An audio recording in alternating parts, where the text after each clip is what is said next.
She was nobody. A temp. A name on a whiteboard that nobody bothered to learn. Then a dying man strapped to a trauma table opened his eyes, looked past every doctor in that room, and found her. One word. Barely a breath. And in that single syllable, 8 years of silence collapsed. The surgeon holding her wrist felt her go absolutely still, not afraid. Ready. Like a weapon someone had forgotten they'd left loaded. By morning, 3 federal agencies would be asking questions nobody in that hospital was prepared to answer. By the end of the week, an admiral with 4 stars and 30 years of decorated service would be sitting in handcuffs. And the woman nobody noticed. She was the reason for all of it. Before we go any further, if you're new here, subscribe to this channel right now and hit that notification bell, because this is exactly the kind of story we tell. Real stakes, buried secrets, and the people the system tried to erase fighting their way back into the light. While you're at it, smash that like button and drop a comment telling me what city and country you're watching from. I genuinely want to see how far this story travels. Now, let's go back to the beginning. The whiteboard outside Trauma Bay 3 reads C. Mercer Temp in dry erase marker that someone had already half smudged with their sleeve. Nobody had bothered to fix it. That told you everything you needed to know about how the permanent staff at Harwick Naval Medical Center in Portsmouth, Virginia, felt about the rotation of temporary nurses that cycled through their trauma unit every 6 to 8 weeks. Claire Mercer had been on rotation for 4 weeks. She had 11 days left. She was 34 years old, medium height, lean in a way that wasn't gym lean, but work lean, the kind of body built by years of carrying weight over bad terrain. Her hair was pulled back in a plain elastic band. She wore no jewelry. She kept her locker padlocked even though nobody else did. She ate lunch at her workstation, and she left exactly when her shift ended, not a minute before, not a minute after. In 4 weeks, not one person on the permanent staff had asked her where she was from. That was fine. That was in fact exactly what she preferred. The Trauma Bay at Harwick was a controlled chaos operation on a good day. Served active duty Navy personnel, their families, contractors, and the occasional civilian transfer when the civilian hospitals in the area hit capacity. It was loud, understaffed relative to its caseload, and run with the kind of hierarchical rigidity that came from military institutional culture, bleeding into medical culture, which meant that whoever held the most rank in the room was also assumed to hold the most knowledge, regardless of what the evidence suggested. Dr. Marcus Toll held the most rank in Trauma Bay 3. He was 49, board certified in both emergency medicine and trauma surgery, with a record of accomplishments long enough to paper a hallway. He was also the kind of person who had received so much deference for so long that he had lost the ability to distinguish between being respected and being obeyed. These were, in his experience, the same thing. Claire had identified this about him inside her first week. She hadn't said anything. She had simply started documenting. It was a Wednesday when things broke open, a normal Wednesday, which meant 4 active trauma cases, 1 surgical overflow, and a pediatric transfer that had been sitting in administrative hold for 6 hours because nobody had signed the right form. Claire was covering the overflow corridor, monitoring a post-op sailor, recovering from an emergency appendectomy, when she heard raised voices from behind the curtain in Bay 1, finished her notation, set the chart down, and went to look. Toll was standing at the medication station with his back to the door, speaking to the attending nurse, a woman named Sandra Okafor, who had been at Harwick for 9 years and who Claire had privately decided was the most competent person in the department. Sandra was holding a medication tray, and her jaw was tight in the way that meant she had already said what she thought and been ignored. Milligrams, not micrograms, Toll was saying, in the flat voice of someone who found repetition beneath them. I said what I said. Dr. Toll, the patient's weight-based calculations. I've been calculating doses since before you were in nursing school. He turned to take the tray, and that's when he saw Claire in the doorway. Mercer, you're in overflow. I heard a question about a dosage. He looked at her, the way people looked at furniture that had spoken. That's not a question. That's a settled order. Go back to your station. Claire didn't move. She looked at the chart clipped to the end of the bed, did the math in her head. She'd done this calculation hundreds of times, in conditions far less clean than a hospital bay. And then she looked at Toll. The order is 10 times the therapeutic dose, she said. This patient's weight and renal function, that's toxic. The room went very quiet. The patient on the bed, a young enlisted sailor, maybe 22, post-surgical and half-sedated, moved slightly, as if the silence had reached him, even through the anesthesia. Toll set down the chart. He turned to face her fully. He was a large man, and he used his size the way some people used volume as a physical argument. "You've been here 4 weeks," he said. "The dosage is still wrong. I don't take clinical guidance from a temp." "I'm not offering guidance," Claire said. "I'm telling you the order will harm the patient." What happened next took approximately 4 seconds. Toll closed the distance between them, reached out, and wrapped his hand around Claire's wrist, not violently, but firmly, the way someone grabs a door handle to move it out of the way. Turned her toward the corridor exit. "Get out of my bay." Claire looked down at his hand on her wrist. Then she looked up at him. She did not raise her voice. She did not pull away. She said very quietly, "Let go." Something in her tone made him release her. He wasn't sure why. He would think about that later and not have a good answer. Claire walked out of the bay. She went directly to the nursing station, sat down, and began writing. Not a complaint, not yet. A clinical incident report. She documented the order, the dosage, the patient's weight, the calculation, the interaction, and the physical contact, with timestamps.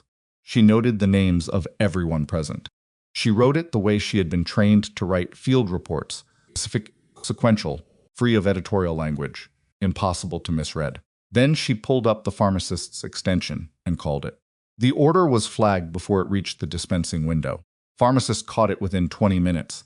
The dosage was corrected. The sailor recovered without incident. Toll never acknowledged it.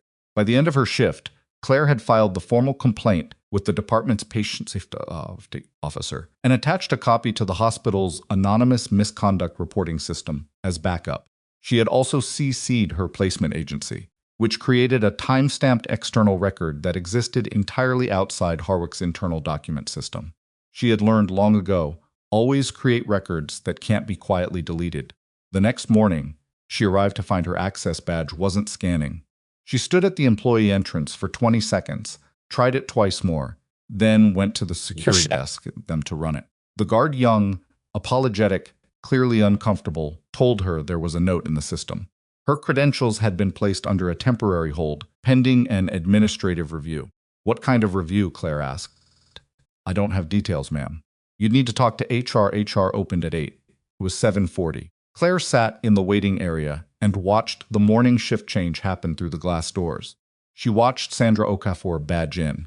She watched 2 residents she didn't know badge in. She watched Dr. Toll walk through without looking up from his phone. She felt nothing she would call anger. What she felt was closer to recognition, the specific sensation of seeing a move you anticipated actually land.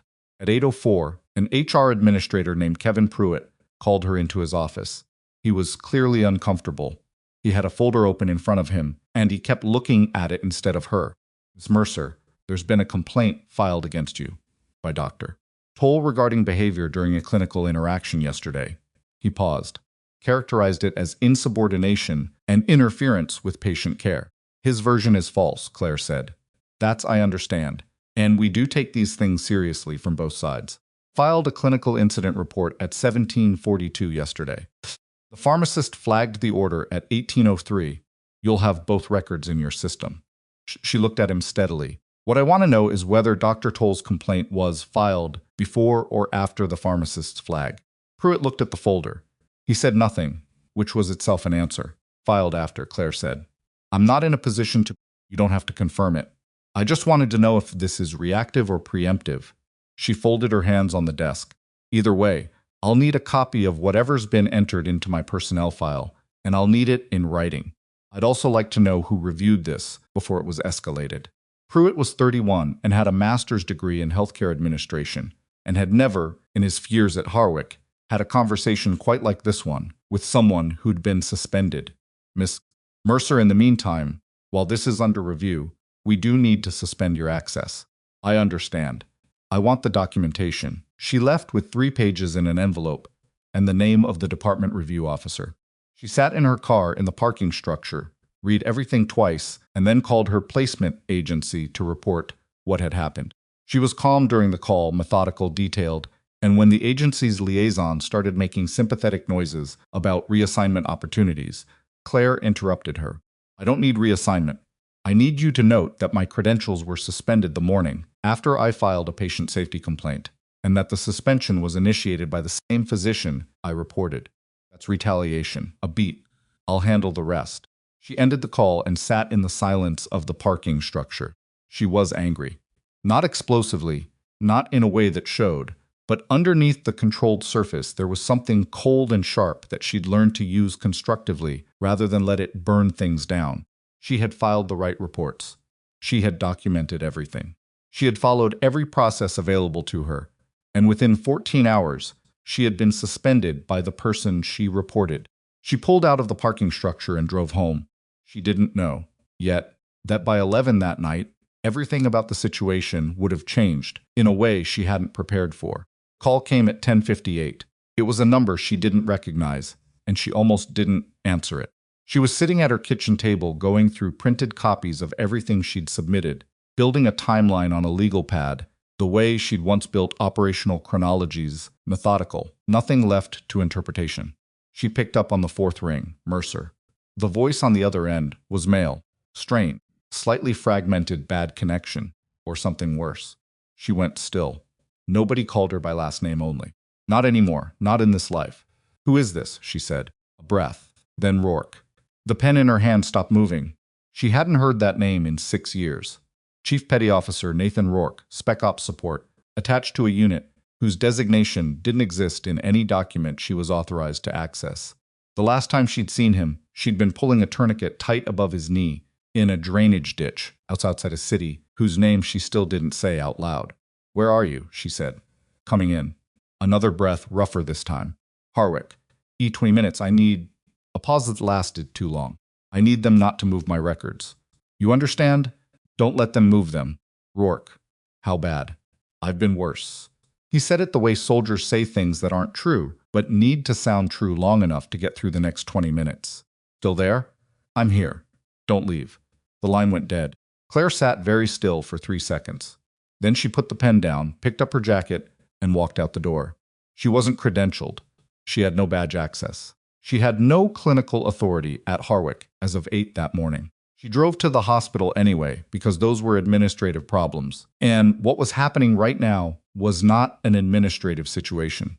She parked and went to the emergency entrance, not the ambulance bay, the pedestrian ER intake, and she found Sandra Okafor at the triage desk, which was either luck or the universe, occasionally doing something useful. Sandra looked up and registered visible surprise. "Mercer? You can't be here. They put a hold on your—" "There's a Navy operator incoming. About 5 minutes out. Gunshot? Multiple wounds. I don't know his current status, but when he called me he was already in bad shape." Claire kept her voice flat and rapid. "His name is Nathan Rourke, and he has classified service history. When he comes in, somebody is going to try to access his medical records and transfer them, and that cannot happen before he's stabilized. It may not even be legal." Sandra stared at her. "How do you know this?" "Called me." "Why would a Sandra?" Claire looked at her directly. "I need you to trust me for about 45 seconds. You don't have to understand it. But if someone tries to pull or transfer that man's records, before he's had a chance to say who he authorizes, I need someone in that building to push back." The ambulance bay lights hit the entrance glass before Sandra could answer. 3 paramedics and a Navy trauma response team came through the bay doors with a gurney moving fast, and on that gurney was a man Claire would have recognized in a crowd of 1,000 broad shoulders, close-cropped dark hair, face that looked like it had been built for difficulty. Except now he was gray-white under the portable oxygen mask, and there was more blood than she would have liked visible through the trauma dressings stacked over his left side. She moved without thinking. She was not credentialed. She moved anyway. She got alongside the gurney as it turned toward the trauma wing, and she leaned in close enough that only Rourke could hear her. His eyes opened. They focused slowly, but they focused. He looked at her, and she saw the exact moment he placed her face. His lips moved. She had to lean closer. 2 words, barely audible. But she heard them. Black Lantern. Claire pulled back. She kept her face neutral. Inside her chest, something that had been buried for 6 years broke through the surface like a structural fault, finally giving way. She knew what Black Lantern was. She knew what it meant that he'd set it here, now, in this condition, with this much blood. She also knew that whatever had happened to Nathan Rourke tonight was not random. You didn't end up shot and whispering classified operation names unless someone had made a decision that you needed to not exist anymore. The gurney pushed through the trauma bay doors. Sandra was beside Claire. "Who is he to you?" "Someone who kept a secret for 6 years," Claire said. "And now somebody tried to kill him for it." She didn't move from the hallway. She stood there, watching the trauma bay doors close, and she thought about the name Rourke had used. Black Lantern. A mission that didn't exist. A mission where 2 soldiers had died, and the report said they hadn't been there at all. A mission Claire had spent 6 years trying to forget, and 6 years being unable to, because you don't forget the faces of people who died, because someone above you made a decision that their lives were worth less than whatever outcome they were protecting. She thought about the suspension. She thought about the timing. Then she thought about what Rourke had said on the phone. "Don't let them move my records." The doctors, not the staff. Them. He'd known someone would be coming. She was still standing in that hallway, running through the logic of it, when she noticed the man at the end of the corridor who didn't belong. He was wearing civilian clothes, dark jacket, no ID badge visible, and he was standing near the nursing station entrance with his phone out and his eyes moving across the floor plan in the focused, systematic way of someone who was not looking for a bathroom. He was scanning the unit. He was looking for something specific. Claire watched him for 11 seconds. Then she pulled out her phone and opened the camera, angled it casually, and took 3 photos before he moved. She didn't know his name. She didn't know who'd sent him. But she knew exactly what she was looking at. And somewhere in that trauma bay, Nathan Rourke was bleeding out with 6 years of buried truth in his chest. And the people who needed him dead had already sent someone to make sure whatever he was carrying didn't survive him. Claire put her phone in her pocket and began walking. She wasn't suspended from the building, only from her credentials. And there were other ways to protect a patient she'd learned that in places where protection looked nothing like a hospital corridor, and everything like staying alive long enough for the truth to matter. She had 11 days left on this rotation. She had a feeling she wouldn't need all of them. She moved the way she'd been taught, to move in unfamiliar buildings, close to the wall, pace-controlled, eyes ahead, but peripheral vision working. The man in the dark jacket had disappeared around the corner toward the administrative wing. That was worse than if he'd stayed visible. A threat you couldn't see was a threat you couldn't track. And Claire had spent enough time in situations where the difference between a visible threat and a concealed one was measured in seconds and outcomes. She took the long route to the trauma bay observation corridor, the route that passed the security office, the route where the ceiling-mounted cameras had the widest coverage angles. She had clocked them her first week, the way she clocked every room she spent significant time in. Exits, cameras, choke points, blind spots. It had been 6 years since she'd needed that information professionally. The habit had never left. The observation corridor ran parallel to the main trauma bay and separated from it by a long window of reinforced safety glass. Through it, she could see the controlled chaos of Rourke's resuscitation, 3 trauma nurses, the attending physician on call, what looked like a vascular surgery resident being pulled in. The portable monitors showed a blood pressure that was doing something that wasn't compatible with calm. Someone was cutting away his clothing. Someone else was running a second large-bore IV into his right arm because the left one had already collapsed. Claire watched his chest rise and fall. It was rising and falling. That was what mattered right now. She pulled out her phone and looked at the 3 photos she'd taken of the man in the dark jacket. The images weren't great. She'd been shooting from the hip, angled ambient light only, but they were identifiable. Clear enough that someone who knew his face would know it. She forwarded all 3 to her personal encrypted cloud account, the one that wasn't linked to her name or her carrier, the one she'd maintained for 6 years, the way some people maintained a spare set of keys. Just in case. Always just in case. Then she opened her contacts and scrolled to a name she hadn't called in 2 years. Phone rang 4 times. She was almost certain it was going to voicemail when the line connected. Mercer. The voice was female, flat, not surprised.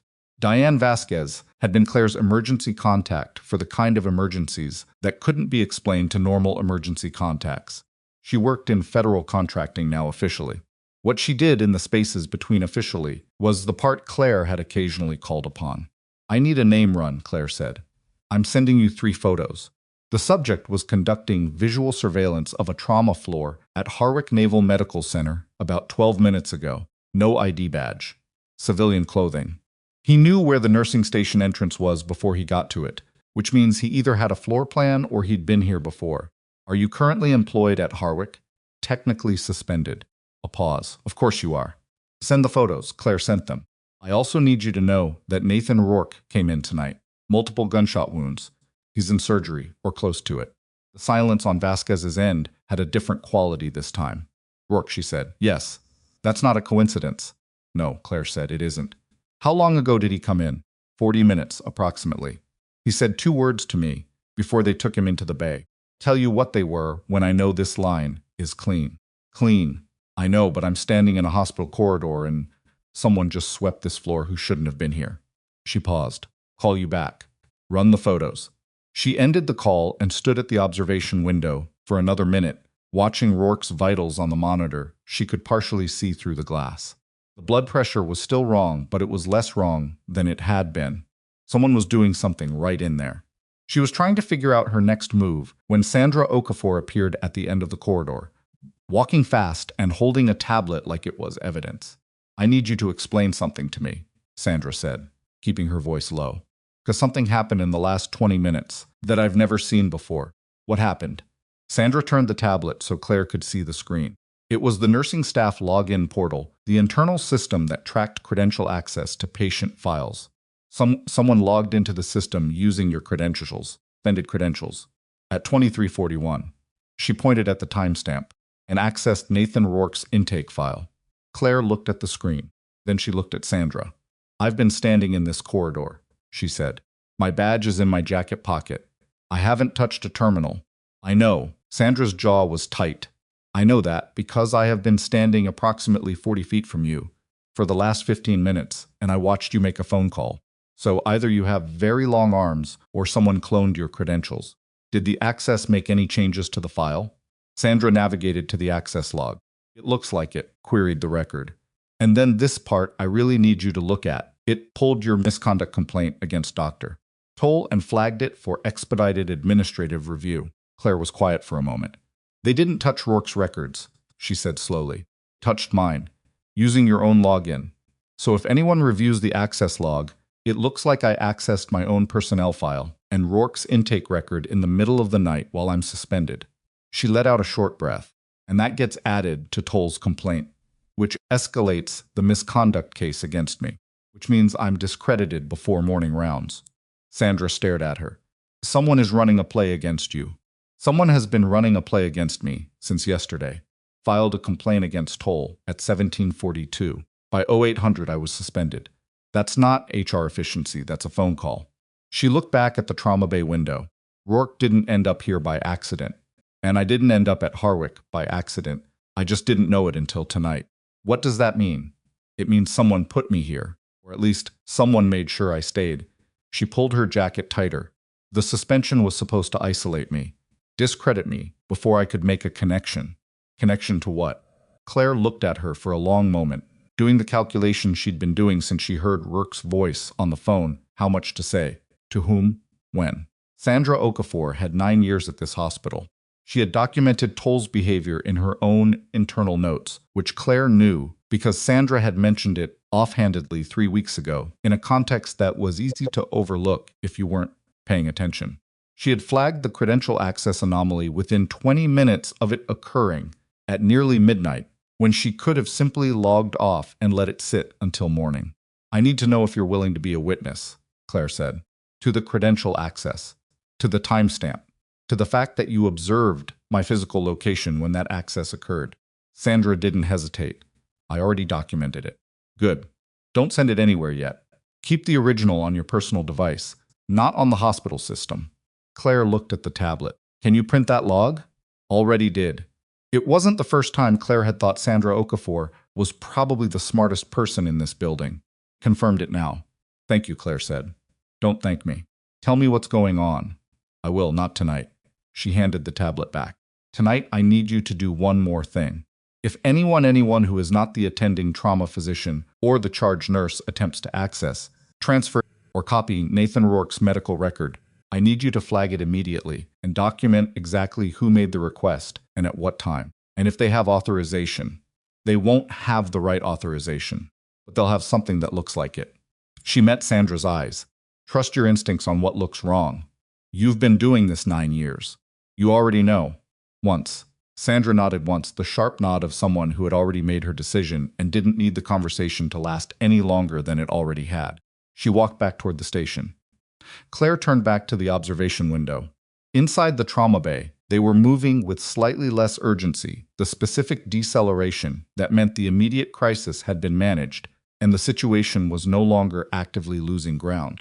Rourke's blood pressure, on the partial monitor view, looked less catastrophic. Not good. Not stable. But not the freefall it had been 30 minutes ago. He was alive. For now, that was the only variable she could actually influence. The access stairwell to the second floor, where the administrative offices were dark and locked, and the overnight security presence was minimal, 1 guard per floor, rotating schedule. She'd learned the pattern in her first week, without meaning to, the way she learned everything. She found an empty conference room with a window that had a partial line of sight to the visitor parking structure entrance, sat down, and called Vasquez back. "Your man in the jacket," Vasquez said, before Claire could speak. "I got a partial hit on the second photo. The angle's bad, but facial geometry is pulling toward a former NCIS contractor named Derek Sloan. Left federal service about 14 months ago. Whereabouts since then are unclear, which in that world usually means private sector security work for people who need things done that don't get written down. Who does he work for now? That's the part that's unclear. But his last posted contract before he went dark was with a company called Carver Holt Defense Solutions, government contractor. They hold a number of classified logistics and intelligence support contracts." Claire was quiet for a moment. "Vasquez," she said carefully. 6 years ago. Black Lantern," another pause. "Longer this time. I'm going to need you to say something that tells me you have the clearance for this conversation," Vasquez said. "Wraith Actual. Extraction -4. The drainage ditch east of the 3rd grid marker." Vasquez exhaled a controlled exhale. "The kind you make when something you hoped wasn't true turns out to be true. Think this connects. I think Nathan Rourke showed up at my hospital, shot multiple times, and whispered the operation name in my ear before they put him under." Claire kept her voice even. "I think someone used my credentials to access his file 20 minutes after he arrived. Think a former NCIS contractor was sweeping this floor an hour ago. And I think the misconduct complaint against me was either deliberately engineered or deliberately accelerated to make sure I was discredited before any of this happened." She stopped. "So yes, I think this connects. What do you need?" "Whatever you can find on Carver Holt and their contracts in the 18 months before Black Lantern. And I need to know if Rourke filed any formal report, any protected disclosure in the last 6 months. I'll make some calls. It'll take until morning. I'll be here." She ended the call. The parking structure entrance below her was quiet. She sat in the dark conference room and let herself think, not reactively, not with the adrenaline still moving through her system, but deliberately. The way she'd been taught to think through a situation when the situation was trying to move faster than your ability to analyze it. Someone had placed her at Harwick, or had made sure she stayed once she arrived.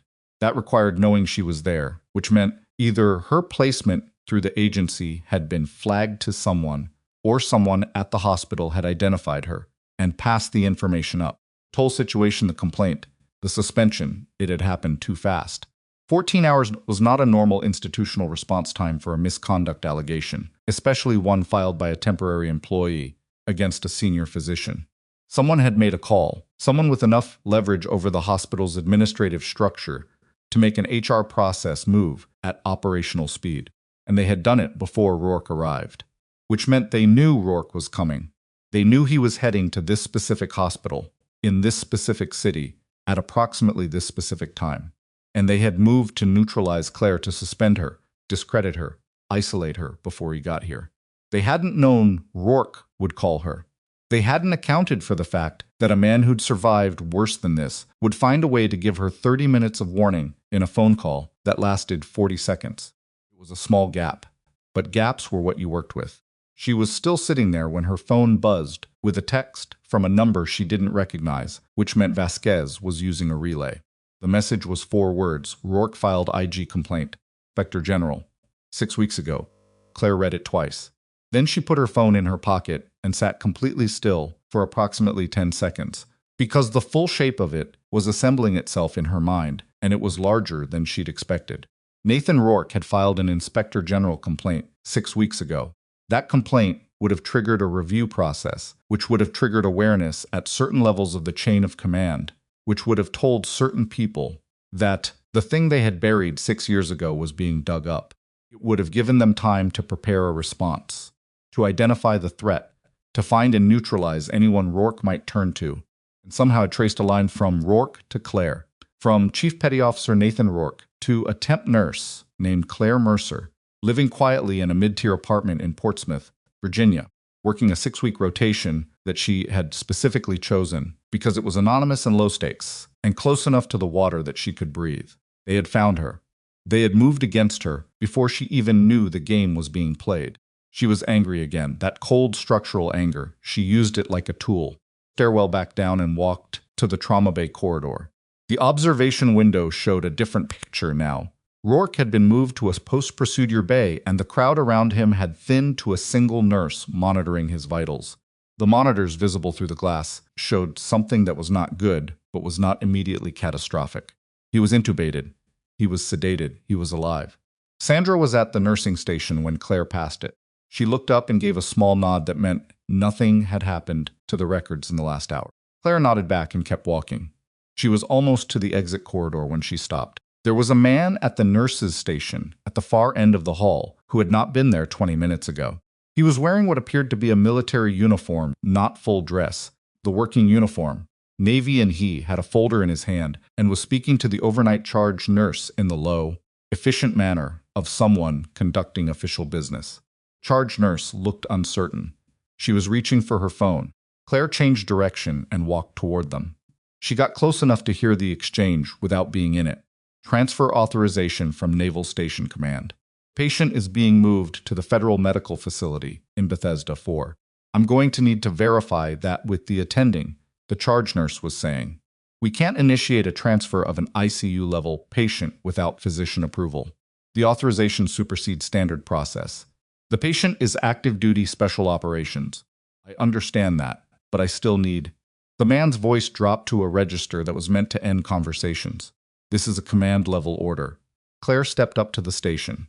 Her voice completely normal, completely conversational, the voice of someone who belonged here and had every reason to be involved in this discussion. What's the patient's name on the transfer order? She said. Both of them looked at her. The man in the Navy uniform looked at her, the way you look at someone who has just created a problem you didn't anticipate. Excuse me, he said. The transfer order. What name does it have on it? Patient name. Authorization signature. Issuing command. She kept her expression neutral. Routine verification for a critical care transfer. Who are you?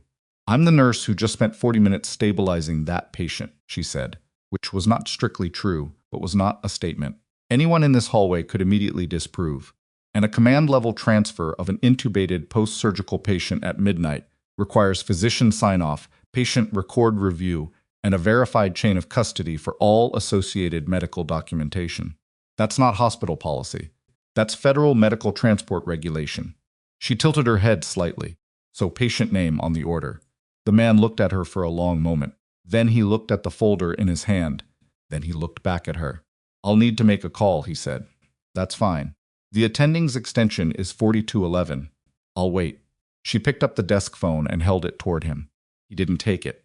He took a step back, then turned and walked toward the exit corridor with the unhurried pace of someone who was leaving by choice, not retreating under pressure. But Claire had spent enough time around people trained to move under pressure to know the difference, and this was a retreat. She set the phone down. The charge nurse stared at her. What just happened? Someone tried to move a patient who shouldn't be moved. Claire looked at the exit corridor where the man had disappeared. Call the attending anyway. Get it documented that a transfer attempt was made and declined. Make sure the patient's record reflects that the transfer was not authorized by the physician of record. She walked away from the station before the charge nurse could ask her anything else. Her hands were steady. Her breathing was steady. Inside, something was moving fast, not panic, not fear, but the particular acceleration that happened when a situation escalated past the point of waiting and watching into the point of active opposition. They had tried to move Rourke in the middle of the night. Tonight, before he was stable, before he could speak, before he could tell anyone what he knew. She went back to the stairwell. She sat on the second-floor landing and called Vasquez again. They just tried to transfer him, she said. Midnight. Unauthorized. Whoever came in with the order left when I pushed back, which means the order won't hold up to scrutiny, which means they know I'm here and they know I stopped it, which means the next move will be faster and less polite. Claire. Vasquez used her first name, which she almost never did. You need to think about how far into this you want to be. I'm already in it. I was in it before Rourke called. I just didn't know. She leaned her back against the cinder block wall of the stairwell. What do you know about a rear admiral named Victor Halden? The silence lasted long enough that it was its own answer. Vasquez. He's the flag officer who signed the intelligence authorization for Black Lantern, Vasquez said finally. And he's currently the senior naval officer overseeing the Inspector General review that Rourke initiated. Claire closed her eyes for exactly 2 seconds. Halden was overseeing the investigation into his own operation. Rourke had filed a complaint that Halden was in a position to intercept, redirect, and suppress.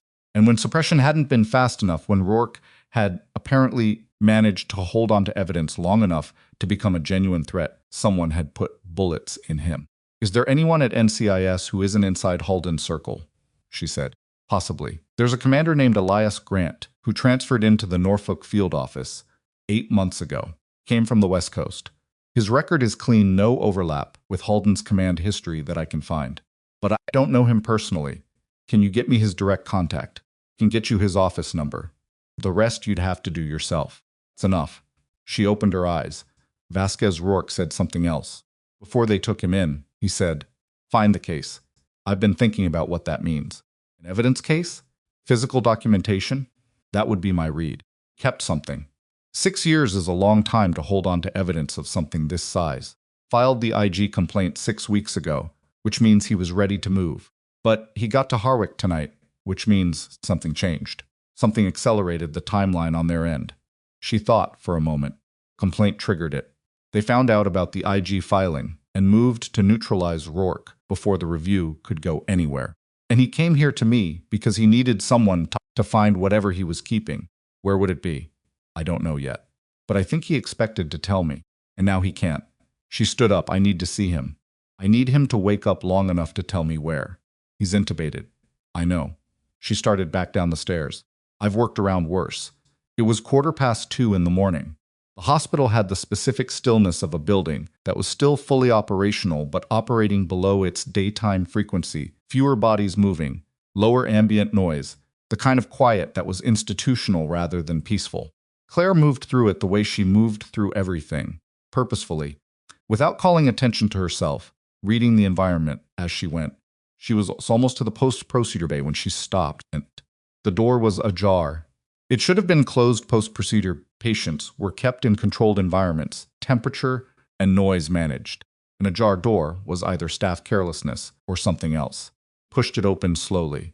The monitoring nurse who should have been at the bedside station was not at the bedside station. She was standing at the far wall with her back to the bed, and she was on her phone, which was against protocol for an ICU-level patient. And her body language was subtly wrong, slightly rigid. The deliberate stillness of someone who is very carefully not looking at what is happening behind her. Someone was at Rourke's bedside. He was wearing scrubs the right color, the right cut, the kind of generic appearance that moved through a hospital without friction. He had his back to the door. He was not checking vitals. His hands were at the IV line. Claire crossed the room in 4 steps and grabbed his wrist before he completed whatever he was doing. He spun. He was larger than he'd looked from behind, and his reaction time was better than a nurse's. He was trained. She registered that in the first quarter second, which was also the quarter second in which she drove his wrist up and back in a joint lock that her hands remembered, even though her brain had been trying to forget the movement for 6 years. His back hit the wall beside the IV stand. The monitoring nurse made a sound and dropped her phone. "What did you put in the line?" Claire said. Her voice was completely flat. "Tell me right now." He didn't answer. His eyes were calculating distance to the door, her grip on his wrist, whether she was alone. "I've got you on 3 security cameras," she said. It was a partial truth. She'd seen 2 cameras in this room, which was 2 more than he'd apparently accounted for. And whatever you put in that line is going to be in his talk screen in about 4 minutes when I call the attending. So you can either tell me what it was so they can treat it, Or you can watch him die and explain to a federal prosecutor why your fingerprints are on an IV line at 2 in the morning. Something shifted in his expression. Not conscience calculation. Celine flushed, she said. I didn't put anything in. Checking the line. Why I was sent to check on the patient. By who? He said nothing. Claire held his wrist for another 3 seconds. Then she released him and stepped back, not because she trusted him, but because what mattered right now was the IV line and the man attached to it. She moved to the line, traced it, checked the connection points, looked at the bag. Get the attending, she said to the monitoring nurse. Right now. Don't use the internal system. Use your personal phone and call the on-call extension directly. The nurse left at something close to a run. The man in scrubs straightened his arm.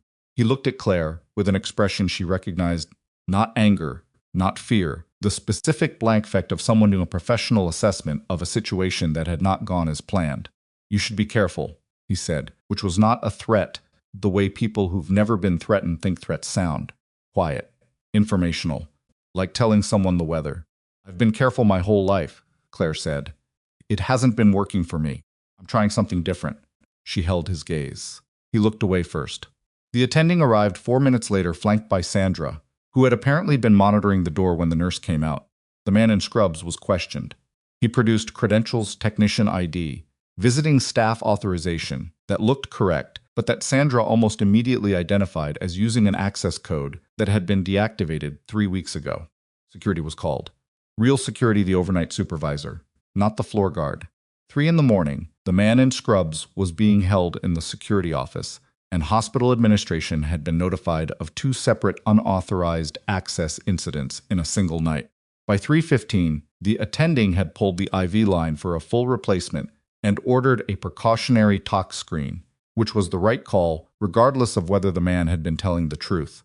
Claire sat in the corridor outside the post-procedure bay and pressed her back against the wall. Her hands were shaking slightly. Not fear aftermath, the specific physical response to adrenaline that had done its job and was now metabolizing. Pressed her palms flat against her thighs and breathed through it. She had done this before, in worse places, after worse things. The shaking always stopped. It stopped. She looked at the ceiling and thought about what had just happened. In the last 4 hours, someone had cloned her credentials, tried to transfer Rourke without authorization, and sent someone in scrubs to interfere with his IV line. 3 separate attempts, 3 separate failures, each one escalating the exposure on their side. They were moving quickly, which meant they were worried. And they were worried because they didn't know how much Rourke had told her, which meant they weren't certain how contained the situation was. Good. Uncertainty was something she could work with. Phone buzzed. Vasquez, she answered. The tox screen, she said immediately. I heard. I have a contact at the Portsmouth field office. A pause. Claire. The IG complaint Rourke filed. I got access to the partial intake record. It names Halden. It names the falsified after-action report from Black Lantern. And it references physical evidence. Vasquez's voice was careful. Evidence, he says he kept. Original documentation. Audio. Something he pulled from the debrief recordings 6 years ago. Claire was quiet, he said. Find the case, she said. If he has audio from that debrief, that's enough to... I know what it's enough to do. She stood up. I need to find it before they do. How are you going to find it? He's intubated. Claire looked at the door to the post-procedure bay. He was a field operator for 12 years, she said. I know how he thinks. I know how I think. And I know that if I were going to keep something for 6 years that I couldn't trust to any system, any key fit, any person, I controlled. Completely. She picked up her jacket from the floor. He drove himself to this hospital. There was no ambulance call, no medical dispatch. The paramedics met him at the entrance because someone called from a cell phone in a moving vehicle. He drove here. A pause. His vehicle, Vasquez said. His vehicle, Claire confirmed. Whatever he kept, he brought it with him. Because he knew tonight was the night he'd need it. And he wasn't leaving it somewhere they could find it before he got to me. She was already moving toward the exit. I need you to pull whatever vehicle registration Rourke has on file. And I need to know where they parked incoming emergency vehicle traffic tonight. Claire, I'll call you when I have it. She pushed through the exit door into the night air. Parking lot was quiet and lit by the orange sodium wash of the overhead lamps. Somewhere in this complex, Nathan Rourke's vehicle was sitting with 6 years of buried truth inside it. And the people who needed that truth to stay buried were somewhere close behind her, and they were no longer being patient or careful or subtle. She was running out of time, and she knew it. What she didn't know yet was that her personnel file had been updated in the last 20 minutes, adding a new accusation, one she hadn't been told about, that would reach the hospital administrator's inbox when they arrived at 7 the next morning, and that the person who had filed it was not Dr. Marcus Toll. Parking lot was the size of a small airfield, lit in that flat, institutional way that turned everything the same shade of amber and made depth perception unreliable after midnight. Claire moved across it with her phone pressed to her ear, waiting for Vasquez to pull the registration, and tried to remember everything Rourke had said in that 40-second phone call. He had been in a moving vehicle. She was almost certain of it, the quality of the connection, the slight shift in ambient noise, the way his breathing had changed pitch between sentences, the way it did when someone was managing pain while also managing a steering wheel. He had driven himself to Harwick, shot bleeding, with blood pressure that was trying to shut down. He had driven himself to this specific hospital because this was where she was, and he had known she was here, which meant he had been tracking her, or tracking what they were doing to her, for long enough to have a plan. That meant the plan included her. Whatever he had kept, wherever he had kept it, was meant to be found with her help.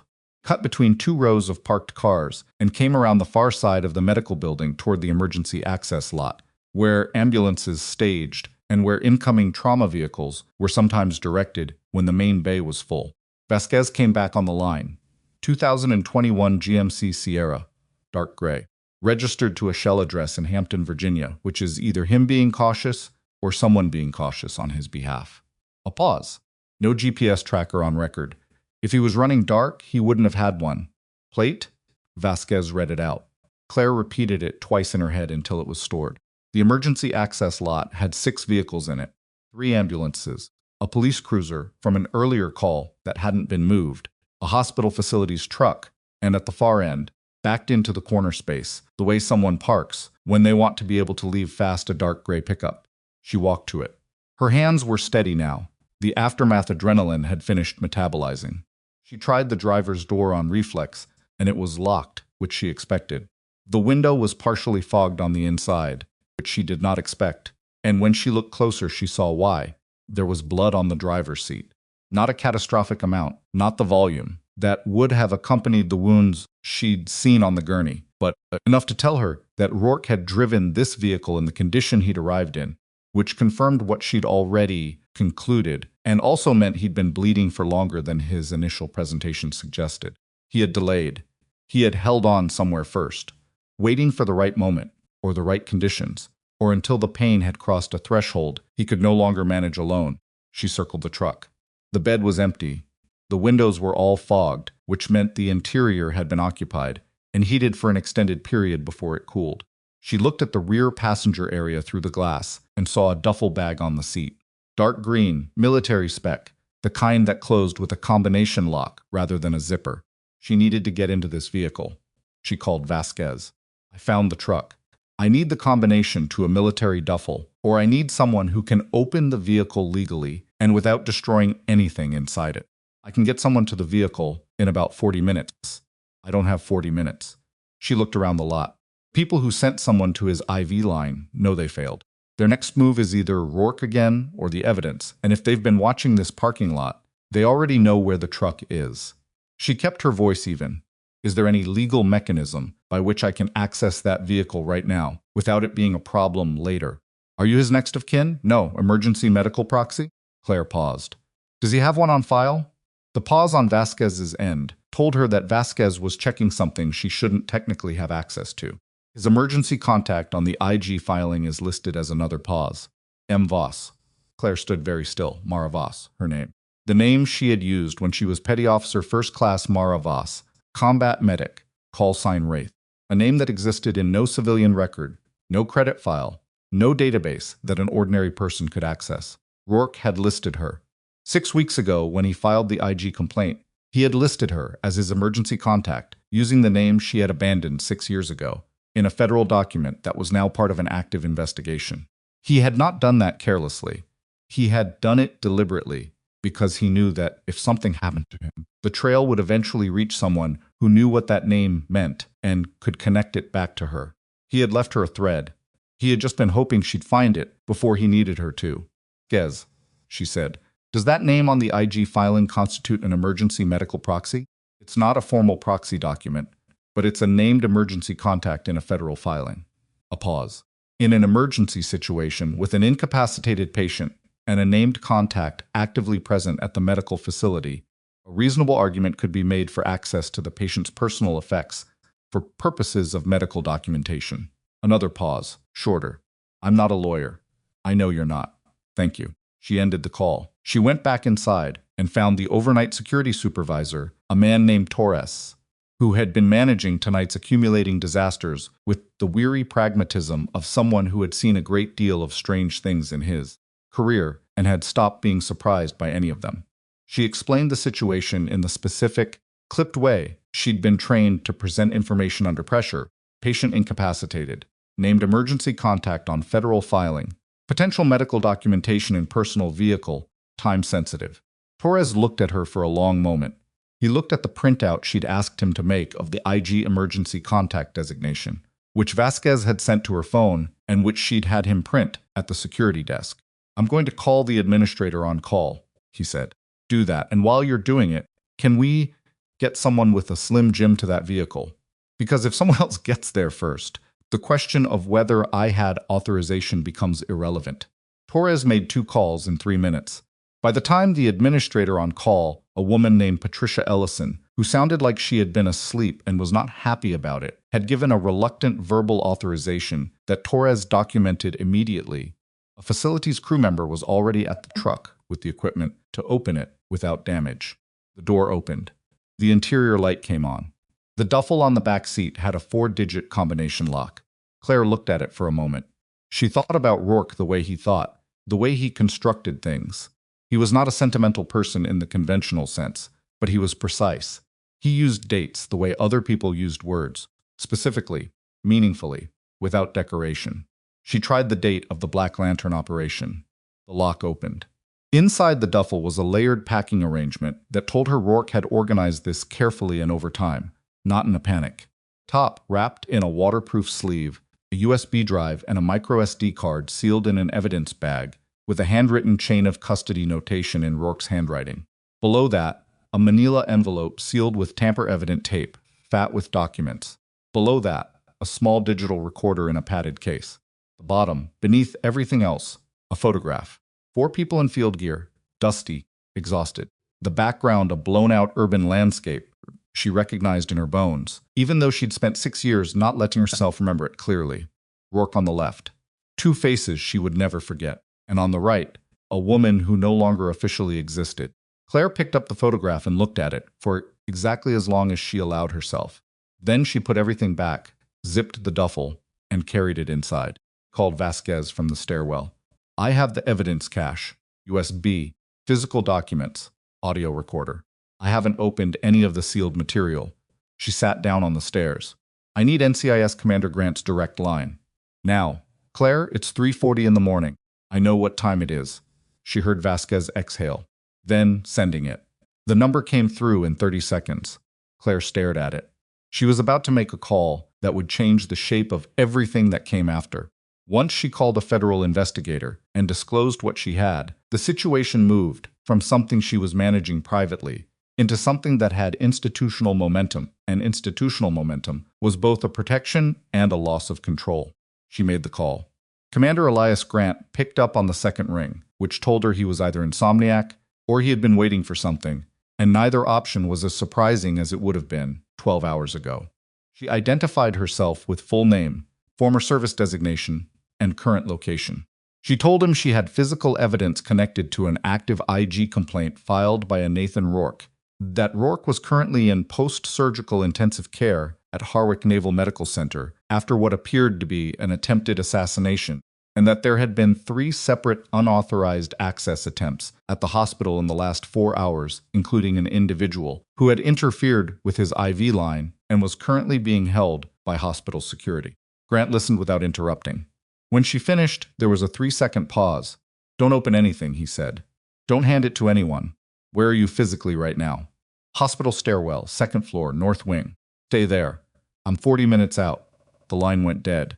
Claire sat on the stairs, with the duffel between her feet and the photograph face down on her knee, and watched the time move. She was exhausted in the particular way that had nothing to do with sleep deprivation. She'd gone longer without sleep in worse conditions, and everything to do with the weight of the last several hours pressing on the specific place in her chest. Kept things she didn't let herself process in real time.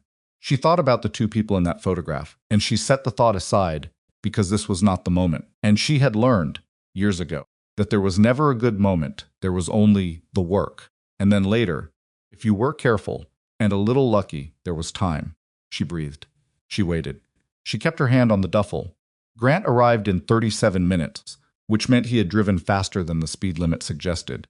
He was a compact man, early 50s, with the kind of face that had settled into a permanent watchfulness, not suspicious, just attentive, the expression of someone who had spent decades looking at situations and learning to see past the surface presentation. He was with a woman Claire didn't know, whom he introduced as federal prosecutor Rachel Donovan, mid-40s, sharp, in the way of someone who was sharp, even at 4 a.m, with a messenger bag over one shoulder and a tablet already open.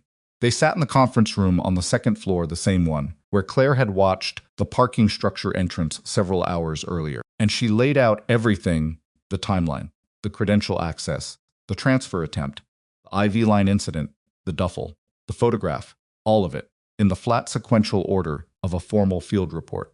She spoke for 14 minutes without interruption. When she finished, Grant and Donovan exchanged a look that was brief and communicative, and told her they had been working some version of this problem already, from a different angle. Rourke's IG complaint was intercepted, Grant said. It wasn't a question. The copy that reached the formal review process was redacted in a way that removed the specific evidentiary references. We've been trying to locate the original filing for 6 weeks. Who intercepted it? Grant looked at her steadily. We have a strong indication that the reviewing officer, the flag officer assigned to oversee the complaint, was the same individual named in the complaint. Holden, Claire said. Grant didn't confirm it verbally. He didn't need to. The audio recorder in that bag, Donovan said, leaning forward. Do you know what's on it? Rourke told the IG complaint referenced audio evidence. If it's what I think it is, it's a recording from the mission debrief, 6 years ago. Classified session, so there should have been no personal recording devices.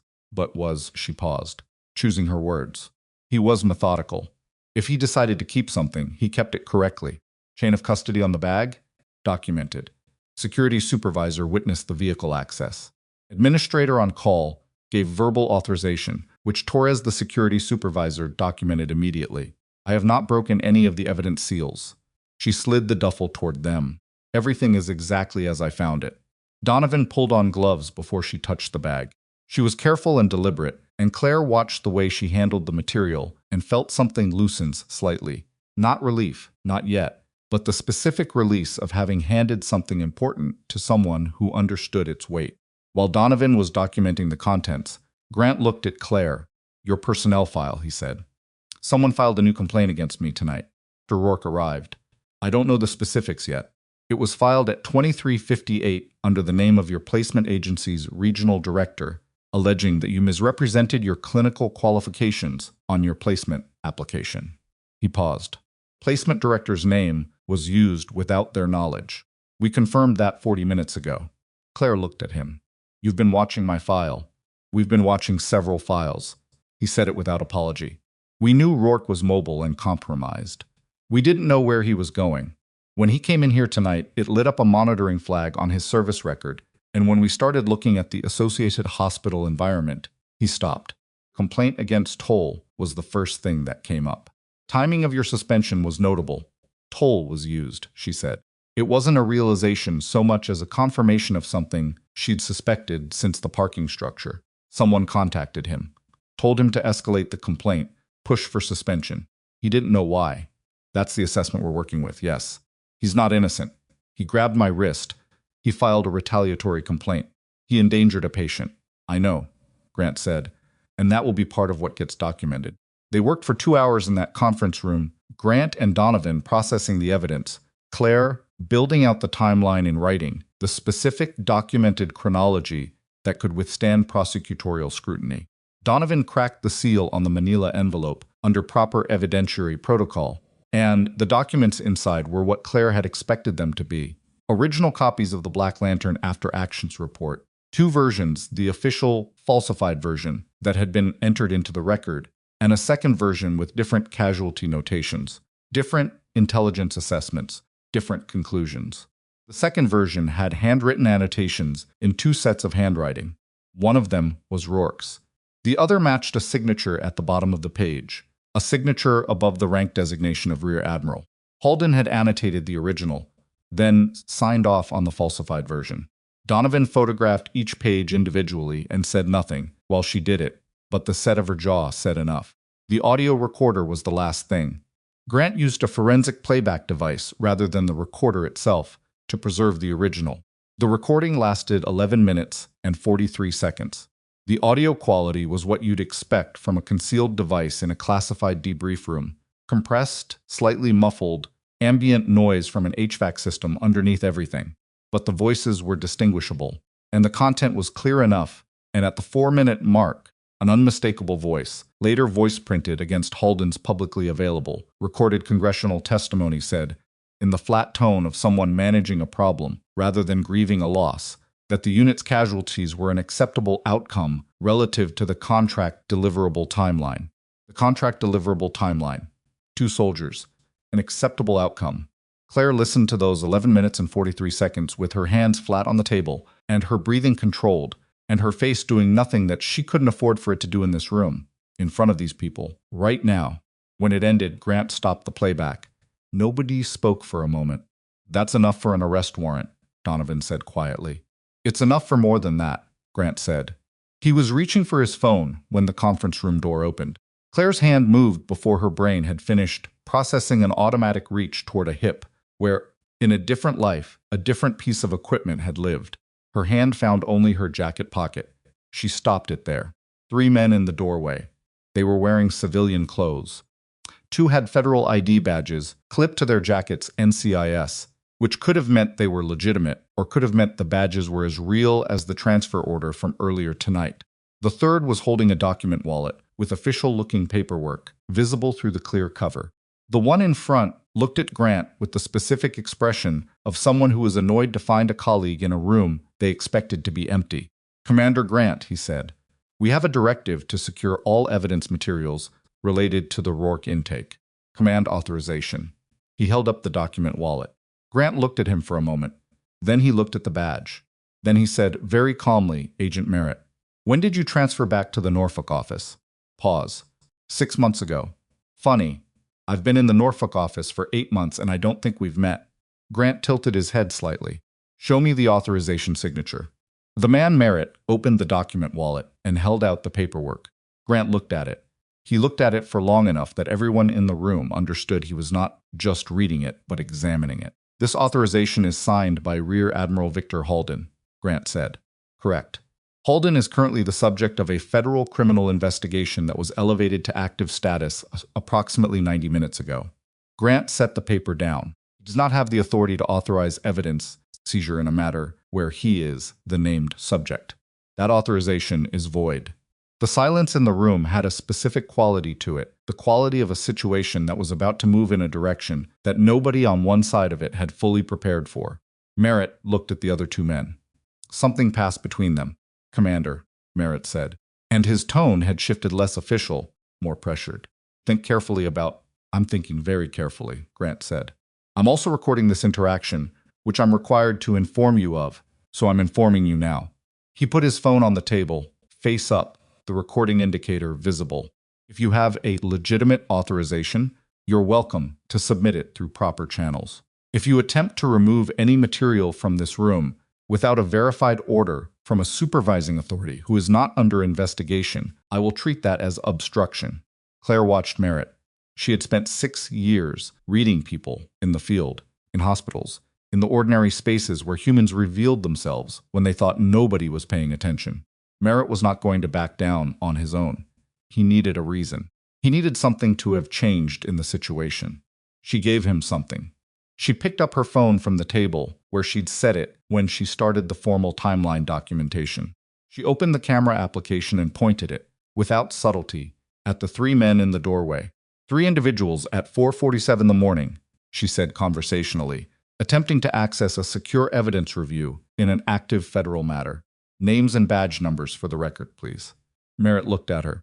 He looked at Grant. He looked at Donovan, who had stopped photographing documents and was watching the doorway with the specific attention of a prosecutor who was mentally cataloging everything she was seeing. He took a step back. "We'll submit the authorization through channels," he said. "That's the right call," Grant said. "Have a good morning." The door closed. Donovan let out a controlled breath. "How long before they escalate?" 40 minutes, Grant said. Maybe less. He was already on his phone, typing rapidly. "I need to get this evidence into federal custody before they come back with something I can't technically refuse." He looked at Claire.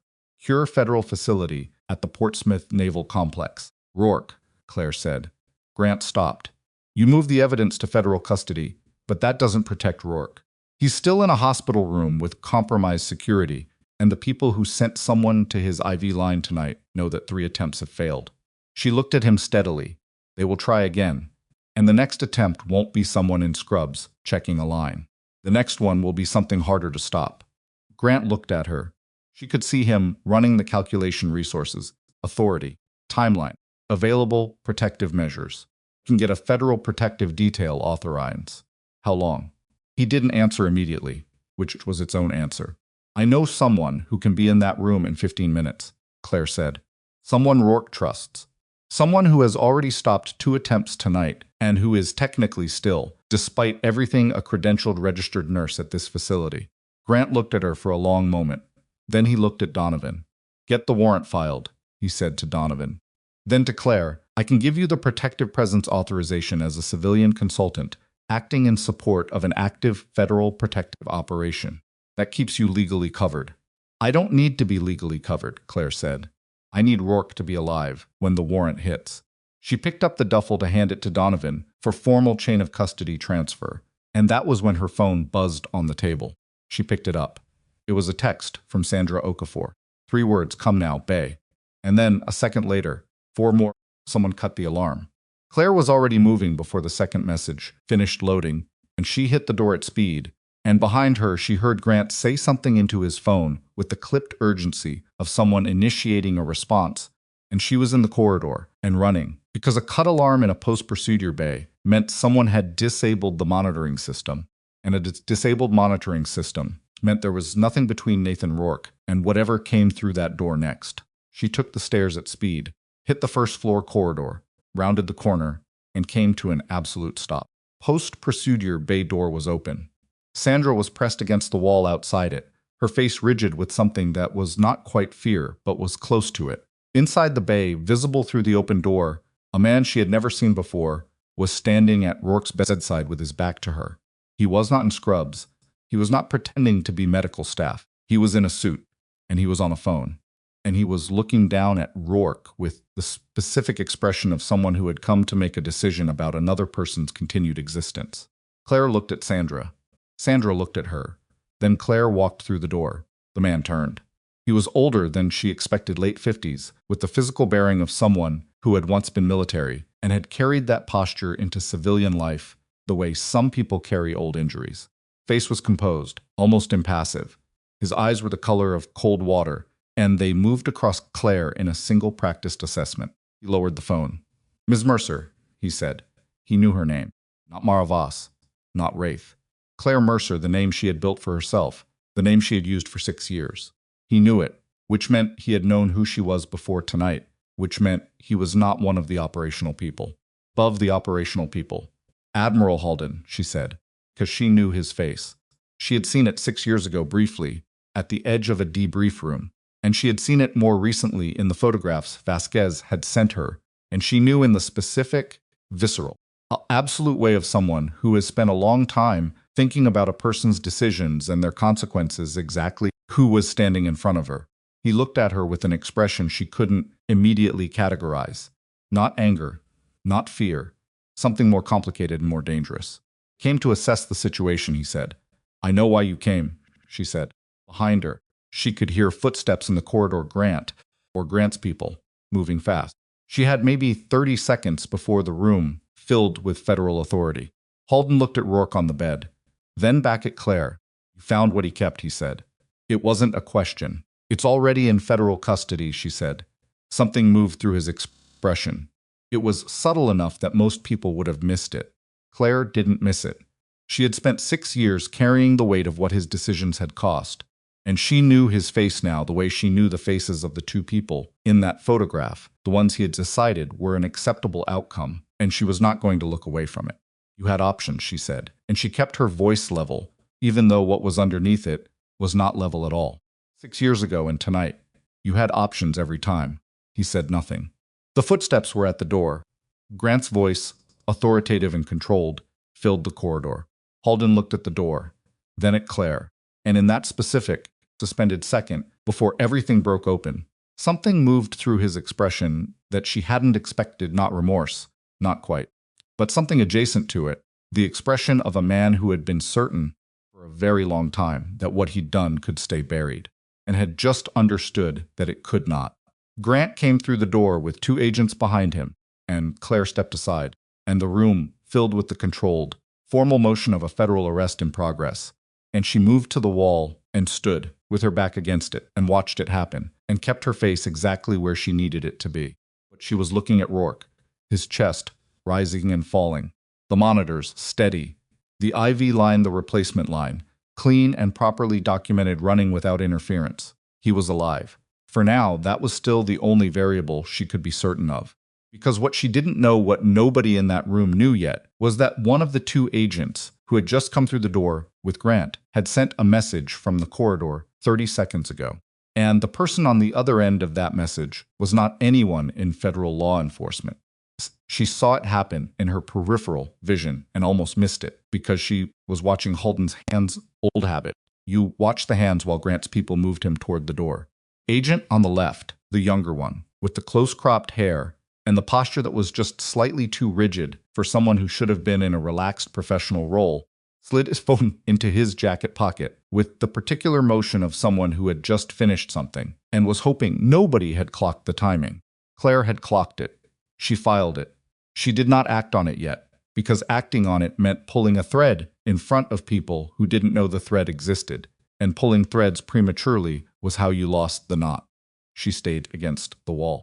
She watched Halden walk out of the bay, with Grant's hand at his elbow and the formal language of an arrest being read in the corridor outside, and she counted the agents in the room 4 now, including the 2 who had come with Grant, and the 2 who had arrived 90 seconds later from a different direction, and she noted which one was the young agent with the phone, and she did not let her eyes stay on him long enough for him to notice.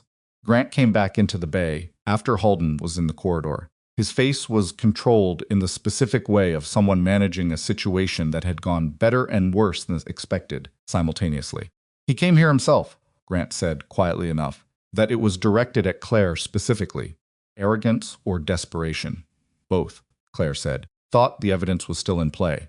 He thought he could assess what was left to contain." She paused. "He didn't know you already had it. He knows now." "Yes." She looked at the door. "Commander, one of your agents sent a message from this corridor approximately 90 seconds before you entered the room. I didn't see the content. I saw the motion and the timing." Grant went very still. "The one with the close-cropped hair," she said. "Left side." Grant didn't look toward the door. He looked at Claire, and in his expression was the specific compressed anger of a man who had suspected something like this was possible and had hoped it wasn't. He pulled out his own phone and made a call that lasted 4 seconds, a single sentence Claire couldn't hear, and then he put the phone away. "Thank you," he said. "Don't thank me. Just make sure the message gets traced before it disappears." He nodded and walked out.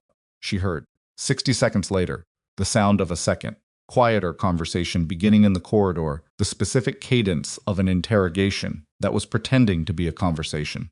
She heard the younger agent's voice go from professional to defensive in 2 exchanges. She didn't go to look. It wasn't her room to be in right now. She stayed in the bay with Rourke.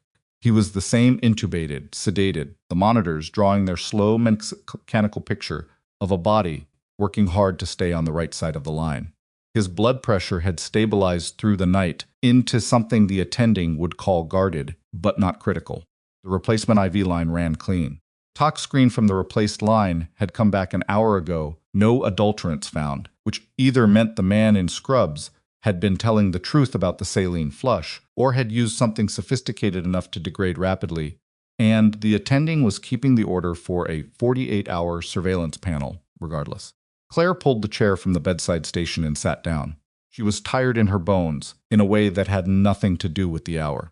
She looked at Rourke's face, the gray-white of it, the lines around his eyes that hadn't been there 6 years ago, a scar along his left jaw that had not been there either. And she thought about the photograph at the bottom of the duffel bag, and she let herself think about it for a full 60 seconds, which was longer than she usually allowed.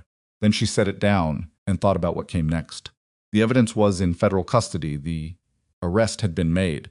Grant's people were processing the compromised agent, which would unravel backward through whatever communication chain connected him to the network that had been protecting Halden's cover. The document materials and the audio recording were in Donovan's hands, which meant they were moving toward a prosecutorial framework, the formal architecture of accountability rather than the improvised crisis management of the last 8 hours. The machine was in motion now. That was both the relief and the complication. She pulled out her phone and opened the personnel file notification she'd been ignoring since 3 in the morning. The fabricated complaint from the placement agency director was there, time-stamped at 23:58, sitting in her file like a splinter, small enough to overlook until it infected everything around it. She read it once, noted the specific language, and sent a screenshot to Vasquez with a single message: "Need the placement director's personal confirmation. They didn't file this. Tonight, if possible." Vasquez responded in 4 minutes. "Already have it." She was at a dinner in Richmond. 30 witnesses. "I'll send the affidavit." Claire put her phone down. Outside in the corridor, things had gotten quieter, the particular quiet of a situation that had passed its acute phase and was now moving into the procedural phase, which was less dramatic and more consequential. She heard Grant's voice, once measured and authoritative. She heard a door close. Sandra appeared in the doorway. She looked like she had been awake for the entirety of a shift she hadn't been scheduled for and was running on whatever combination of adrenaline and professional obligation had been keeping her functional for the last 6 hours. She looked at Claire sitting beside Rourke's bed and did not say anything immediately, which was one of the things Claire had come to appreciate about her. "Pressure's been holding for 90 minutes, Sandra said finally. "I know. I've been watching." Sandra came and stood beside the monitor and looked at the readings with the practiced eye of 9 years. "The attending's going to come in at 6 for morning assessment. He's going to have questions about last night. Tell him to direct the clinical questions to Commander Grant's office. Anything about the security incidents is now part of an active federal matter. And the credential theft, the false login, that's part of it too. I'll give a full written statement this morning." Claire looked at the monitor. "Sandra, the complaint Toll filed, the original one from the medication order. What about it? Is it still in the system?" Sandra hesitated.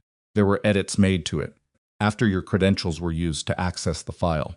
The edits removed the clinical specifics, the dosage calculation, the patient weight, the pharmacist's flag.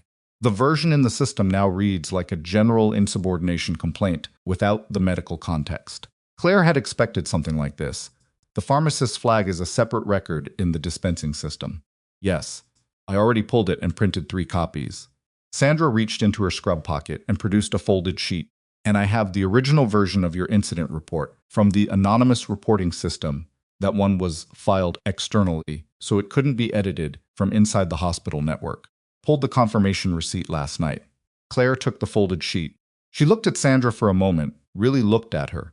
The way she hadn't let herself look at most people for a very long time. The way that acknowledged that another person had made decisions that cost them something. "You didn't have to do any of this," Claire said. "No," Sandra agreed.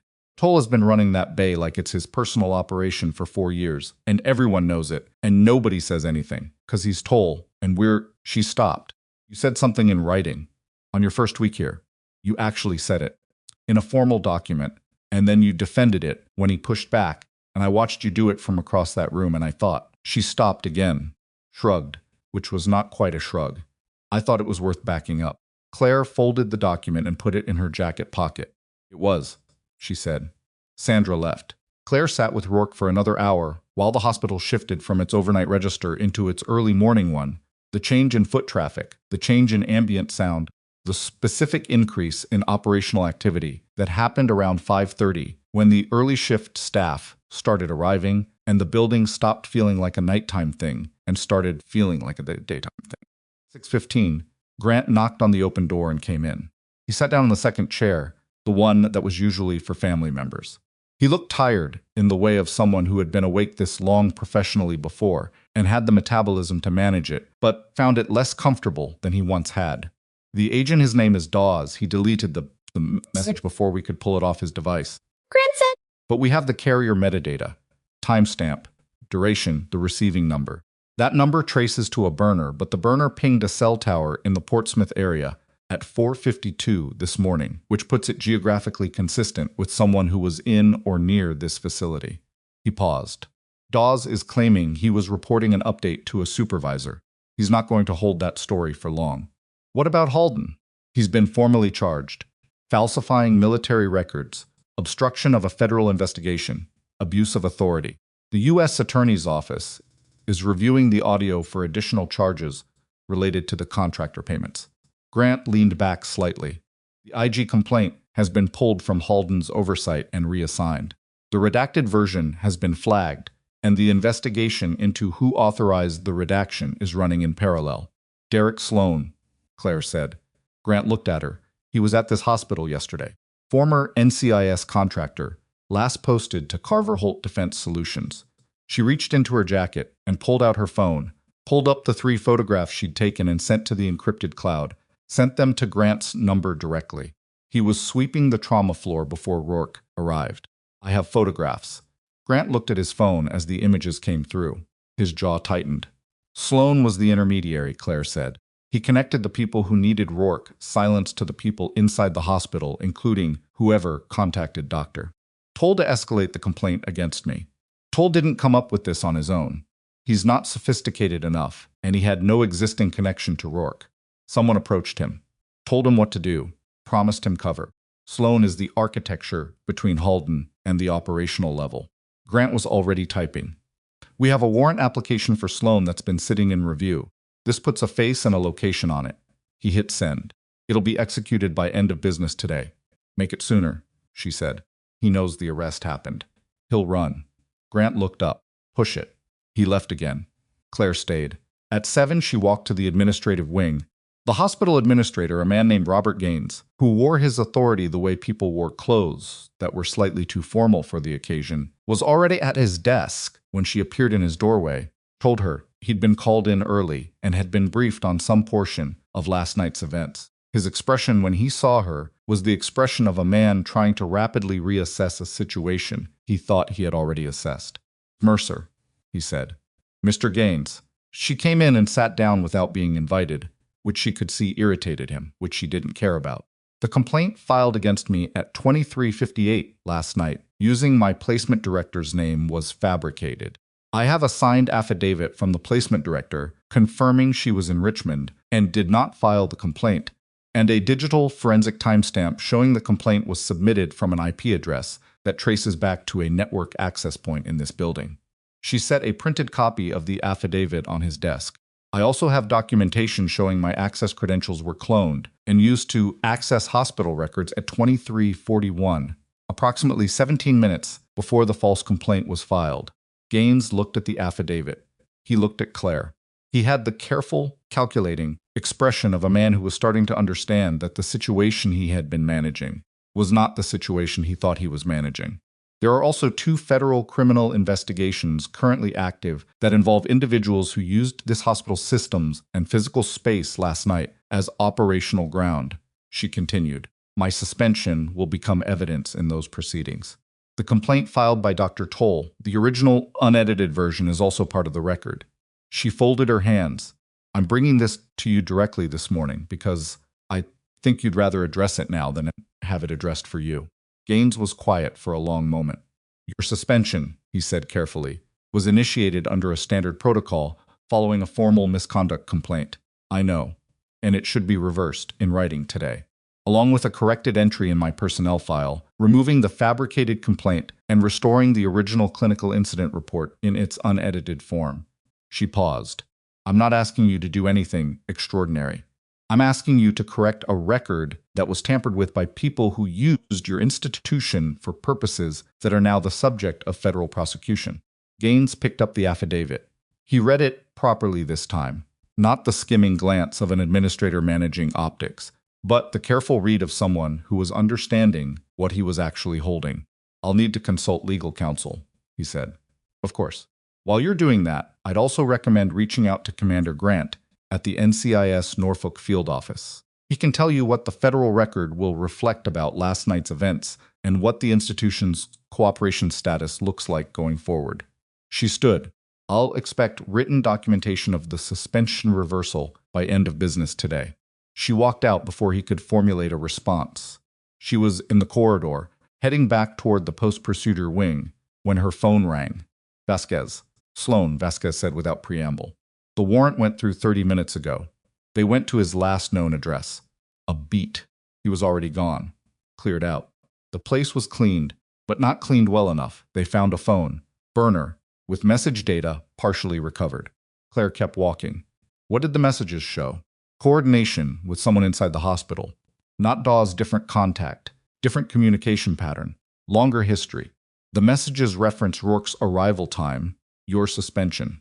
The transfer attempt, all of it. Another beat. Claire. The contact inside the hospital is Dr. Marcus Toll. She stopped walking. She stood in the middle of the corridor, and she processed this not with surprise exactly, because she had learned long ago that the most convenient explanations were rarely the complete ones, but with the specific recalibration of someone updating their map of a territory they thought they'd already charted. Toll hadn't been used, or rather he had been used, but not passively. He had been a willing participant. He had been approached, and he had agreed, and he had done what they asked.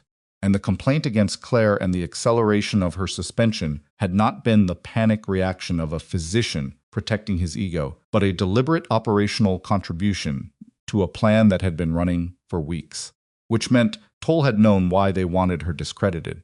He had not known everything. He likely did not know Rourke or Black Lantern or any of it, but he had known enough to know that what he was doing was not simply institutional politics. Where's Toll now? She said on shift. He came in at 6:30. Don't let him know the messages have been recovered.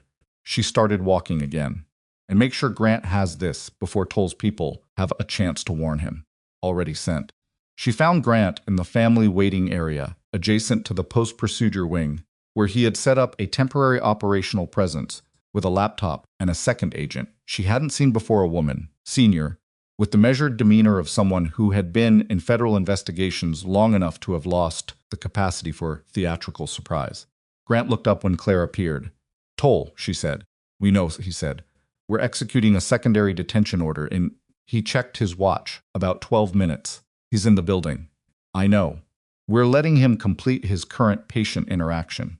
The attending has been notified to manage the handoff. He paused. It was your call that started this. You filed the clinical incident report. You documented the medication order. Without that report in the external system where it couldn't be edited, there was no independent baseline to compare the tampered version to. The whole chain of evidence starts with what you filed at 1742 on Wednesday. Claire said nothing for a moment. I filed it because it was right, she said finally. Not because I knew any of this was coming. I know. Grant looked at her steadily. Exactly why it held up. At 7:53, Doctor, Marcus Toll was approached by 2 federal agents in the corridor outside Trauma Bay. 3 the same bay where, 4 days ago, he had wrapped his hand around Claire Mercer's wrist and told her to get out. He was in his white coat. He had a patient chart in his hand. Chart was still in his hand when the agents identified themselves and began the formal process, because he hadn't processed what was happening fast enough to set it down. Claire was not there to watch it. She had been in the post-procedure bay with Rourke, watching the monitors, drinking the worst coffee the hospital's vending machine could produce, and she heard about it from Sandra 40 minutes later. He tried to say it was a mistake, Sandra said, that the messages were out of context. He said it in front of about 6 nurses and 2 residents. She paused. I don't think the context argument is going to help him. No, Claire said. It isn't. The morning moved forward. Things happened in the formal, procedural way that federal investigations moved once they had momentum: additional detentions, evidence processing, legal filings that stacked upon each other with the slow, irresistible weight of institutional accountability, doing what it was designed to do when the peoples inside it were doing their jobs correctly. Halden's attorney arrived at the federal processing facility and demanded a bond hearing. Donovan's office filed a flight risk motion. The bond was denied. The falsified after-action report from Black Lantern was formally entered into evidence. The audio recording was authenticated against Halden's voice profile by a forensic audio analyst who had been pulled from a different case at Donovan's request and who completed the preliminary authentication in 4 hours. The two versions of the after-action report, the original with Halden's annotations and the falsified version that had been entered into the official record, were analyzed by a military records specialist from the Inspector General's office, who had been trying to find the discrepancy for 6 weeks and found it in 18 minutes once he had both documents side by side. Claire gave her formal statement to Donovan's office at 10 in the morning. It took 2 hours. She was thorough and sequential and free of inference, where she could not support inference with direct observation. She told them what she had seen, what she had done, what she had heard, and in what order. She did not tell them what it felt like, and they did not ask, because that was not what the statement was for. The statement was a document. It was a piece of the record. That was what mattered. At 12:30, she walked back to the post-procedure wing and found the attending outside the bay, reviewing a chart with the focused attention of a physician, updating their assessment. "How is he?" Claire said. The attending, a woman named Dr. Priya Anand, who had been calm and competent throughout the entire previous night's events with the solid professionalism of someone who understood that her job was to manage the patient and let other people manage everything else, looked up. "Pressure's been stable for 5 hours. Vent settings are improving. If this holds, we'll look at extubation tomorrow morning." She paused. "You've been here since last night. On and off. You should sleep." "I know." Claire looked at the bay door. "Is he showing any response to verbal?" Anand looked at her chart. "Nursing noted some purposeful movement about 40 minutes ago. Light sedation protocol is starting to taper." A pause. "He's working his way back." Claire sat down in the corridor chair outside the bay. She was not going to go home and sleep. She knew this about herself and did not pretend otherwise. She would be here when he came back. She had been in worse places for less important reasons. At 2 in the afternoon, Grant came to find her. He sat down in the adjacent chair, which was slightly too small for either of them, and had clearly been designed by someone who had never spent time sitting in hospital corridors. He had a folder with him. He set it on his knee without opening it. "Derek Sloan was located at a private airfield in Chesapeake at 11:40 this morning," he said. "He had a flight plan filed under a different name. Plane was on the ground. He did not board it." He paused. "He was taken into custody without incident. He had a laptop and 2 phones on him. The digital forensics team is already on the devices." Claire nodded. She'd expected the airport. Sloan was professional enough to have an exit plan, and not quite professional enough to have anticipated how quickly the net would close. "He started talking before they got him to the processing facility," Grant said. "He's asking for a deal." "What's he offering?" "Corroboration of the evidence chain. His direct communications with Toll, with Halden's intermediary, and with a third party at Carver Holt, who authorized the operational budget for Grant, chose his word carefully, the response to Rourke's IG filing." "A third party at Carver Holt," Claire said. "Not Halden. Halden didn't run this directly. He gave the problem to the contractor, and the contractor handled the logistics. Standard deniability architecture." Grant opened the folder. "The third party at Carver Holt is a vice president of strategic operations named Warren Neff. He's been with the company 11 years. He authorized payments to Sloan and 2 other individuals over a 6-month period. One of those individuals is the Agent Dawes that you flagged last night." Claire looked at the folder. She didn't reach for it. "So Halden is the top, Neff is the operational authority. Sloan is the intermediary. Dawes is the penetration asset inside NCIS, and Toll is the local lever. That's the structure as it's emerging, yes." Neff. "Detained at Carver Holt's corporate office in Arlington at 1:15 this afternoon. Company lawyers were there inside 20 minutes, but it didn't matter, his office computer had not been wiped. Apparently he thought the firewall would be sufficient." Grant closed the folder. It wasn't.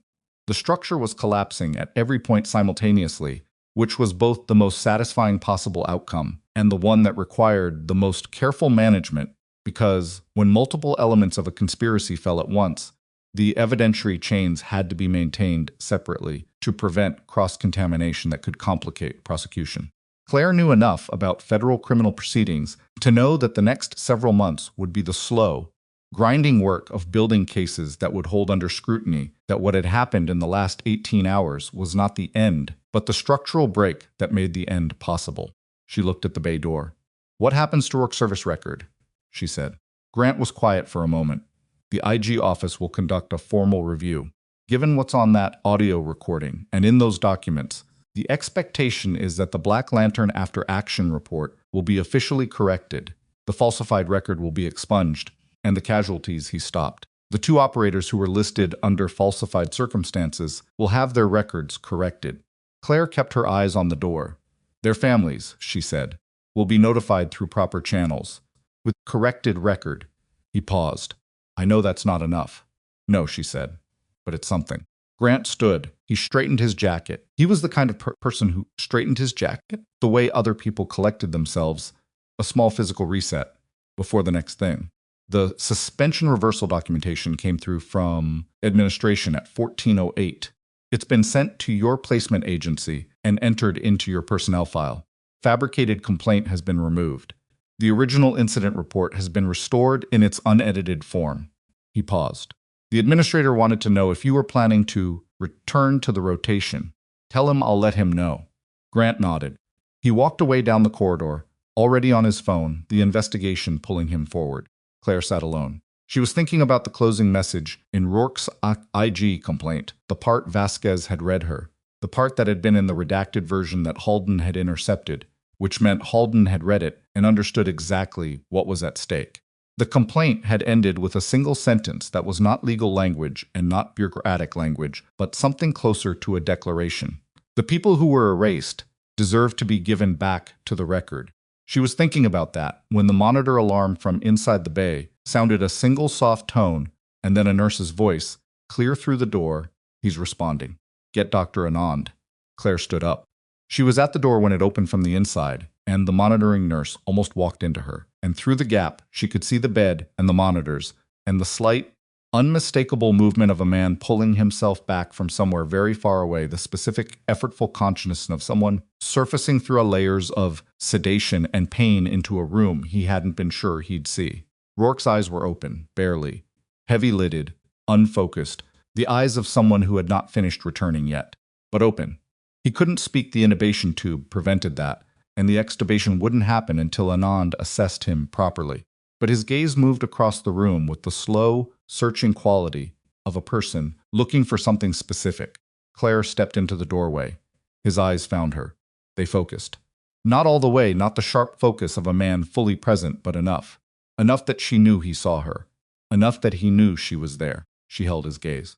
She did not say anything, because there was nothing to say yet that the situation hadn't already said. The fact that she was standing there, in this room, after this night, with the evidence in federal custody and Halden in detention, and the whole structure of the cover-up fracturing at its foundation, said everything that needed saying right now.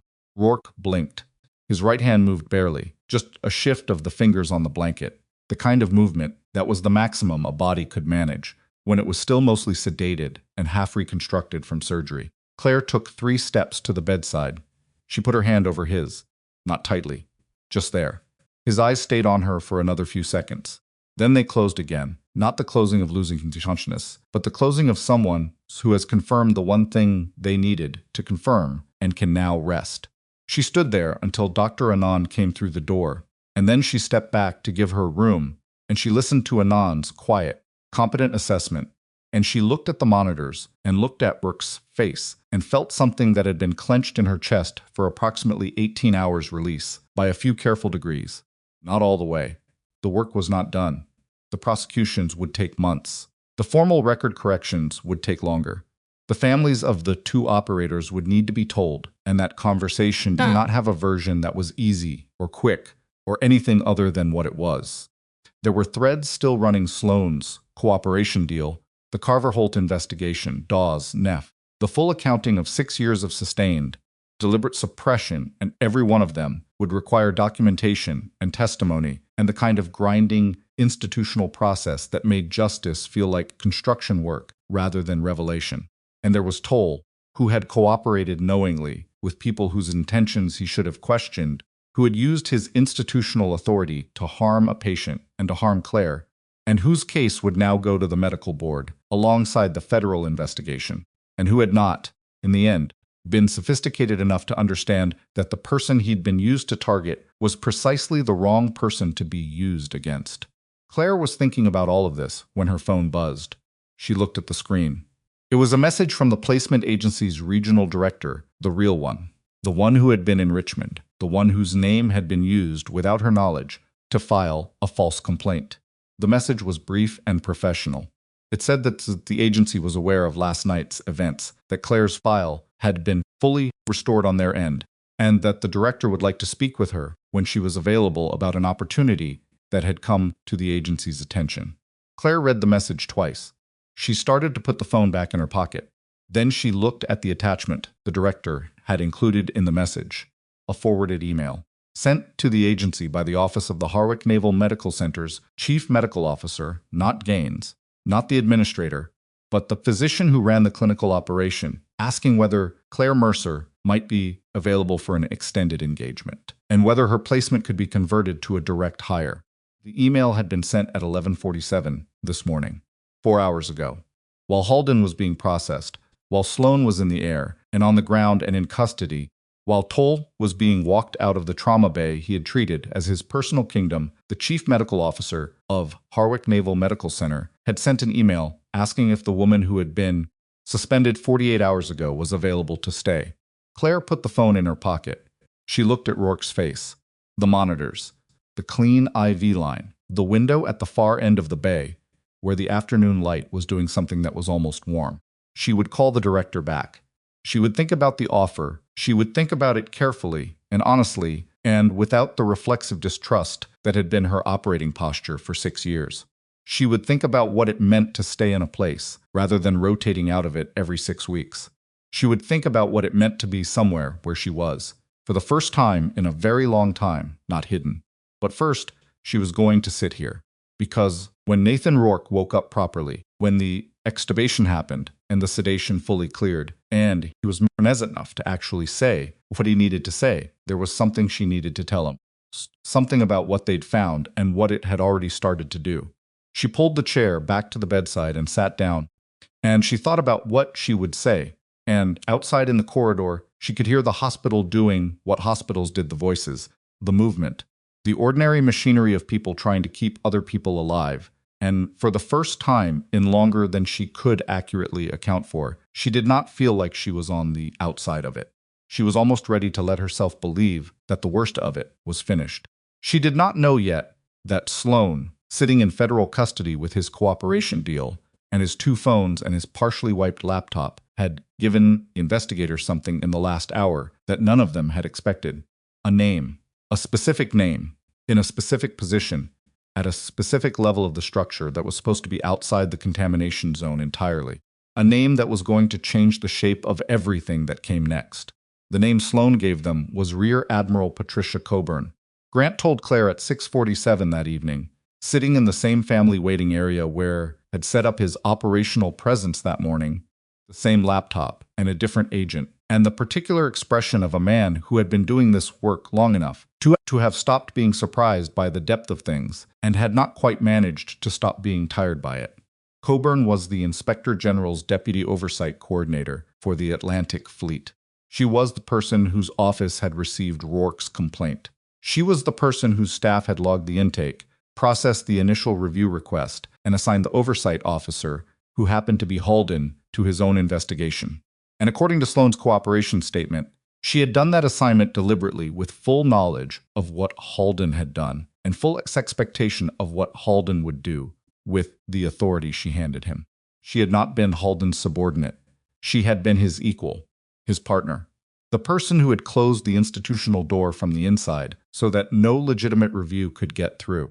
For 6 weeks, she had watched Rourke's complaint get redirected, redacted, and quietly buried, and she had done nothing, because doing nothing was her contribution. Her silence was load-bearing. The entire structure had required it. Claire sat with this information for about 4 seconds. She had access to my placement records, she said. Grant looked at her. Explain. Harwick is a naval medical facility. Temporary clinical staff placements go through a federal contractor approval process. Defense-affiliated facilities require a background check clearance that runs through. She stopped. That runs through the Inspector General's office for flag-level review when the placement involves a facility with classified patient populations. She met Grant's eyes. She would have seen my placement application. She would have seen my name, my real name, my civilian name, against the service history I disclosed for the clearance. And if she had access to the Black Lantern file, or any record of the operations personnel's, she would have known who you were before you arrived, Grant said. She would have known what I was. A loose thread connected to Rourke. Someone who, if Rourke ever made contact, could become a problem. Claire's jaw was tight. The Toll situation wasn't just about discrediting me before Rourke got here. It was already in motion before Rourke filed the complaint. Someone was managing the perimeter. She paused. She was managing the perimeter. Grant was very still for a moment. Then he picked up his phone. Coburn was taken into custody at her home in Alexandria at 9:15 that evening while she was eating dinner. The agents who arrived were polite and formal, and she did not resist, which told Claire when Grant relayed this the next morning, that Coburn was smart enough to know that resistance at this stage was theater, and whatever calculations she was running were running in a different direction. She had a lawyer on the phone before the agents reached the front door. She said nothing of substance to anyone that night. It didn't matter. Sloan had already said it for her. Claire didn't learn any of this until the next morning, because she spent that evening in the post-procedure bay, present for the extubation at 8:12 p.m. when Dr. Anand made the call that Rourke's respiratory function had held long enough, and his responsiveness had improved enough that the ventilator support could be withdrawn. It was not a simple or comfortable process extubation. In a patient this recently post-surgical rarely was, and Rourke's first conscious minutes were defined by the particular misery of a body that had been through extraordinary violence and was now being asked to manage its own breathing again, without mechanical assistance. He managed it. Badly, then better, then adequately. His oxygen saturation dropped twice in the first 15 minutes and recovered both times without intervention. His blood pressure held. Anand stood at the foot of the bed with her arms crossed and watched every number with the focused attention of someone who had learned not to celebrate until the numbers had been stable for long enough to mean something. At 8:47, Rourke's eyes opened and stayed open. He looked at the ceiling. He looked at the monitor to his left. He looked at Claire, who was standing at a careful distance because this was still Anand's room and Anand's patient, and Claire was here as a courtesy that she did not intend to abuse. His voice, when it came, was the voice of a man who had recently had a tube down his throat, and before that had been shot multiple times, which meant it was barely a voice at all dry, abraded, produced with effort. Found it, he said. It was not a question. She could see in his face that he had already concluded. This had concluded it from the fact that she was standing in this room, uninjured, undefeated, present, which told him the night had gone in the direction it needed to go. I found it, she said. He closed his eyes, opened them again. Halden in custody. Federal charges filed yesterday morning. She kept her voice flat and informational because he was a man who processed things best when he was given facts and space, and she had always known this about him even after 6 of no contact. Sloan is cooperating. Toll has been detained. There's a second flag officer, Coburn, taken last night. The audio recording has been authenticated. He was quiet for a long moment. She could see him processing it, not just the information, but the weight of it. The 6 years of weight, specific exhaustion of a person who has been carrying something for so long that putting it down feels disorienting rather than simply relieving. The guys, he said. She knew who he meant. The IG office is conducting the formal record correction. It's already in process. She paused. Their families will be notified with the corrected record. What actually happened. What they actually did. Another pause. Rourke. It's going to happen. It's in the record now, and it can't be taken back out. He turned his face away from her, toward the window. The evening light was gone, just the flat ambient glow of exterior hospital lighting against dark glass, but he looked at it anyway. His jaw worked once. She didn't say anything. She let the room hold what it needed to hold. After a while, he turned back. You could have walked away, he said. So could you, she said. 6 years ago, you kept the evidence anyway. That's different. It really isn't. He looked at her with the specific expression of a man who is too tired and too post-surgical to argue a point he knows he won't win. He blinked slowly. You're staying? She understood he meant it Harwick. She had thought about the chief medical officer's email through the afternoon and into the evening. The offer that had arrived while everything was still in motion. Extended not because the institution was trying to manage liability, but because someone in that building had watched what she'd done across the span of 4 days and had reached a different conclusion about who she was than the one that had been on the whiteboard. I'm thinking about it, she said. That means yes, Rourke said. That means I'm thinking about it. The corner of his mouth moved. It was not quite a smile, too much effort, too many stitches pulling in his left side, but it was in that direction. Mara Voss, he said quietly. She always said she was thinking about things. I'm not Mara Voss anymore. No, he agreed. You're not. He looked at her for a moment. Claire Mercer filed a complaint against a surgeon because it was right. Mara Voss would have done the same thing and done it quieter. He paused. This version is louder. She thought about this. Louder worked better, she said. He closed his eyes again. Anand, who had been monitoring from a professional distance and had said nothing during the exchange with the focused discretion of a physician who understood that some clinical moments required the room to be something other than clinical, came forward to do her assessment, and Claire stepped back to the wall, and Rourke submitted to the blood pressure cuff and the penlight and the set of standardized questions that measured neurological function with the patient tolerance of someone who understood the necessity and found it exhausting anyway. He was, Anand told Claire quietly on her way out, going to be all right. Not quickly. Not without significant recovery time and at least 2 additional surgical consultations and a physical rehabilitation process that would take months. But the structural damage was repairable, and the acute crisis was over, and the body she was looking at was one that had, against odds she would not have quoted favorably 24 hours ago, decided to continue. Claire stood in the corridor outside the bay for a moment, with her back against the wall and her eyes on the middle distance, and let herself feel the specific, undecorated relief of that. Triumph, not satisfaction. Just the plain physical release of a held breath that had been held for a very long time. Then she straightened up and went to find Grant. The next 4 days were not dramatic. They were the opposite of dramatic. They were the grinding, procedural, documentation-heavy work of an investigation that had achieved its structural break and was now building the formal architecture around it. Claire gave 3 additional statements. She reviewed her documented timeline twice with Donovan's office to ensure consistency across the evidentiary record.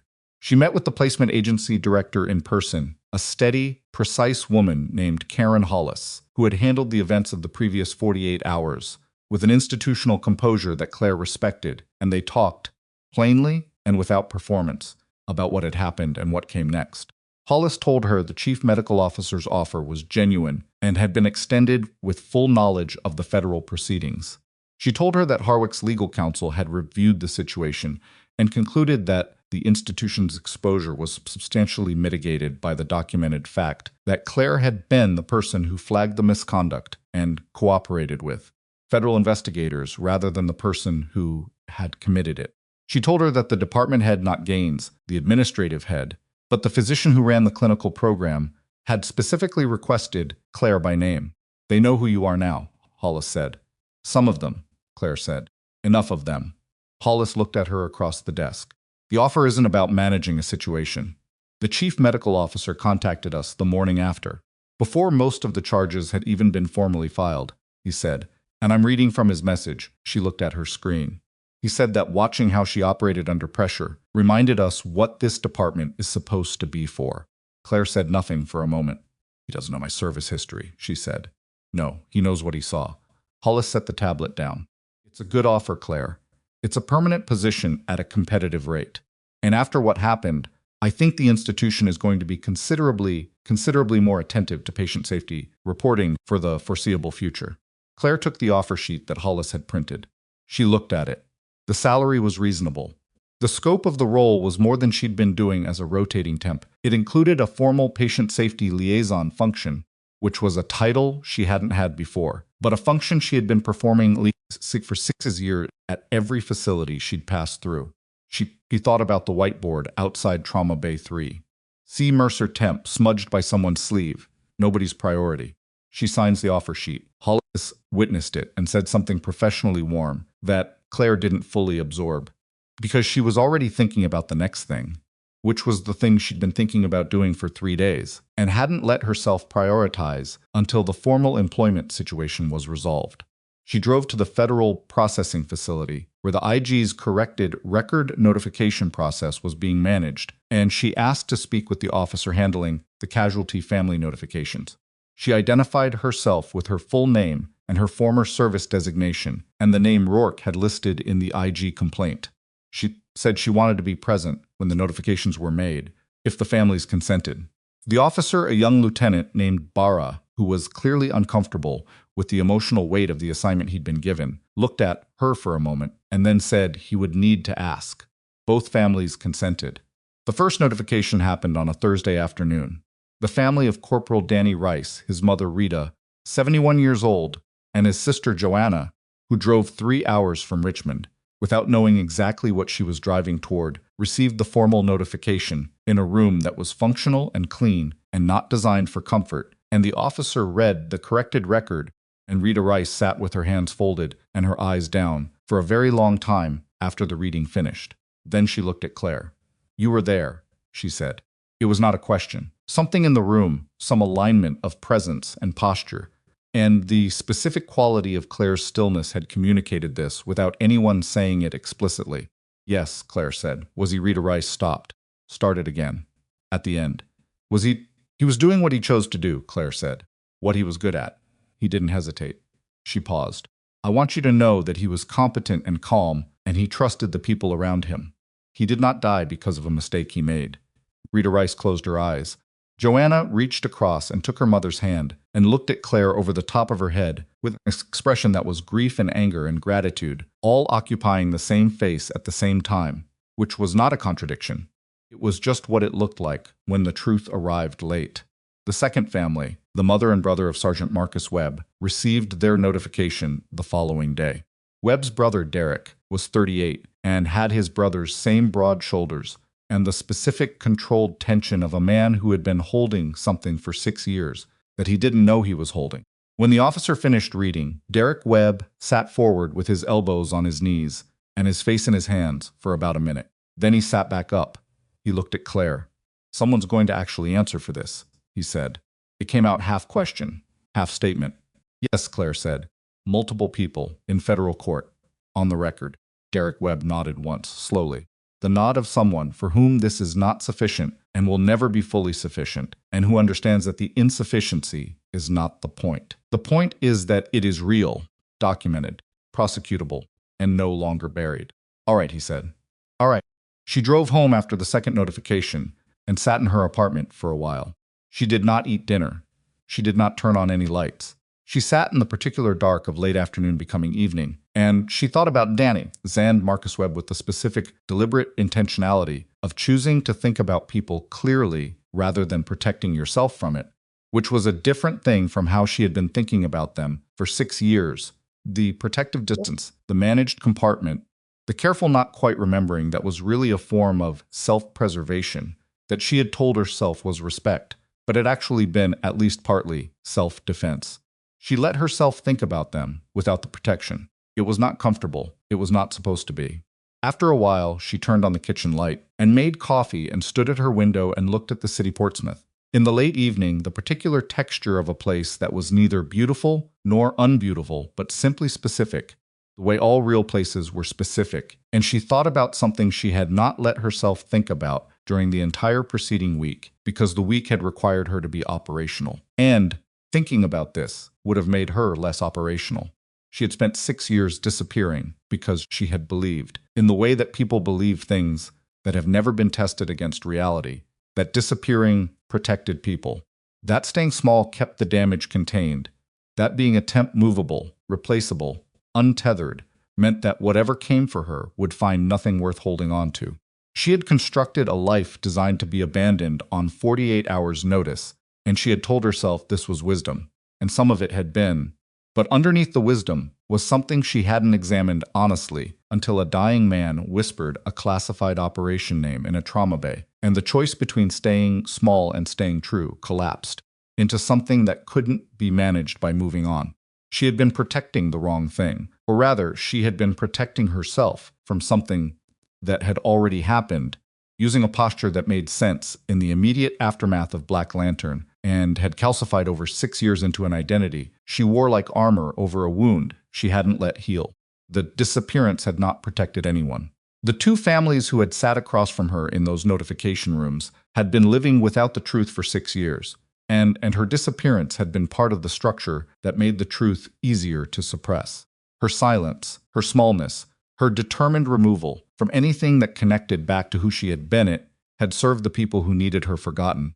She had not understood this until Rourke said it in a different way, in a 40-second phone call from a moving vehicle, by the simple act of finding her at all. He had not forgotten her. He had listed her as his emergency contact in a federal filing. He had driven toward her when everything else was trying to drive him away. And in doing so, he had given her the one thing her 6 years of careful disappearance had been designed to avoid: a reason to be visible.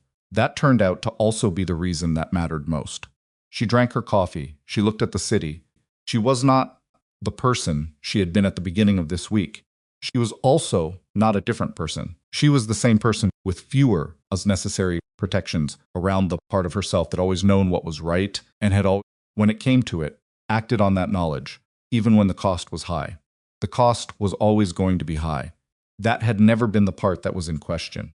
What had been in question was whether the cost was worth paying in the open, visibly, attached to her name, or in private quietly, in ways that could be edited out of the record by people with sufficient authority and sufficient motivation. She had answered that question this week. The answer was on file with the federal prosecutor's office and the inspector general's corrected record and the personnel files of Harwick Naval Medical Center and the placement agency's documentation and the notation in Nathan Rourke's emergency contact field that had led her to a combination lock that opened on the first try. The answer was not going anywhere. 2 weeks later, the formal charges against Victor Halden were publicly announced at a joint press conference held by the U.S. Attorney's Office and the Inspector General's Office. The charges listed were extensive falsification of military records, obstruction of a federal investigation, abuse of command authority, conspiracy to commit fraud against the government, and charges connected to the deaths of 2 service members through the deliberate falsification of the operational record that had covered the circumstances of their deaths. Patricia Coburn faced separate charges of dereliction of duty, obstruction, and conspiracy. Warren Neff at Carver Holt faced federal fraud charges and conspiracy. Derek Sloan's cooperation deal was referenced obliquely. Marcus Toll faced state-level charges alongside the ongoing medical board review. Agent Dawes was terminated and indicted. Press conference was covered by 3 national outlets and 1 investigative journalism team that had been working the contractor fraud angle from a different direction for months, and found, in the announcement, confirmation of what they had been unable to nail down. The coverage was significant, but not explosive. The story was complex, required background to understand, and involved institutional structures that resisted the clean narrative shape that drove the highest engagement. But it was there. It was in the record. It could not be called unofficial. Claire did not watch the press conference. She was working.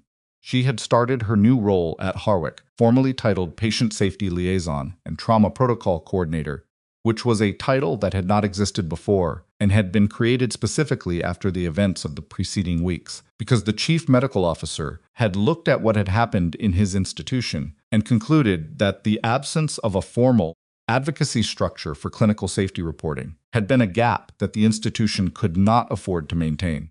She was not the only such position in the country, but she was the first at Harwick, and she had been given real authority, not advisory authority, but structural authority, kind where her documentation had formal standing in administrative proceedings, and her assessments could not be overridden by departmental seniority without written justification that entered the permanent record. It was not a perfect system. No system was. There were physicians who resented her presence and said so, not directly, but in the ways that institution communicated resentment, the meetings where her agenda items were moved to the end, the documentation requests that took longer than they should, The hallway conversations, that stopped when she passed. She logged this too, not for prosecution, for pattern recognition. The institution was going to change, and change in institutions moved slowly and against friction, and she had been trained in environments where progress was measured in meters, and the friction was considerably more dangerous than a rescheduled meeting. She had patience. She had documentation. She had a title and a direct reporting line to the chief medical officer, and 11 days had been enough to demonstrate to the people who paid attention to such things that she was not going to be moved by the kind of pressure that had moved her predecessors. She also had Sandra Okafor 2 doors down the corridor, which was worth more than most people would have predicted, and exactly as much as Claire had calculated. 3 weeks after his extubation, Nathan Rourke was moved from the post-procedure bay to a standard recovery room, which was a meaningful step. It meant the acute crisis infrastructure was no longer required, that his body had committed to the slower work of repair and was managing it adequately without intensive monitoring. He was in pain. He was frustrated by the limitations of recovery, which was consistent with every version of Rourke that Claire had encountered across the years, a man who understood patience intellectually and found it deeply irritating in practice. He had physical therapy twice a day and complained about it to Claire when she visited, and she listened to him complain with the patience of someone who had been trained alongside him and knew that the complaining was actually a measurement of how much better he was getting. On a Tuesday afternoon, 23 days after he had arrived at Harwick, bleeding out in a gurney, she came in and sat down and told him what had happened at the press conference and what the charges were and what the families had said and what the corrected record now officially reflected. She told him in sequence without editorializing, because that was how he received information best. When she finished, he was quiet for a long time. "You talked to Rita Rice," he said. "Yes, and the Webbs, Derek, and his mother." She paused. "Derek asked me if someone was going to answer for it. I told him yes." Rourke looked at his hands.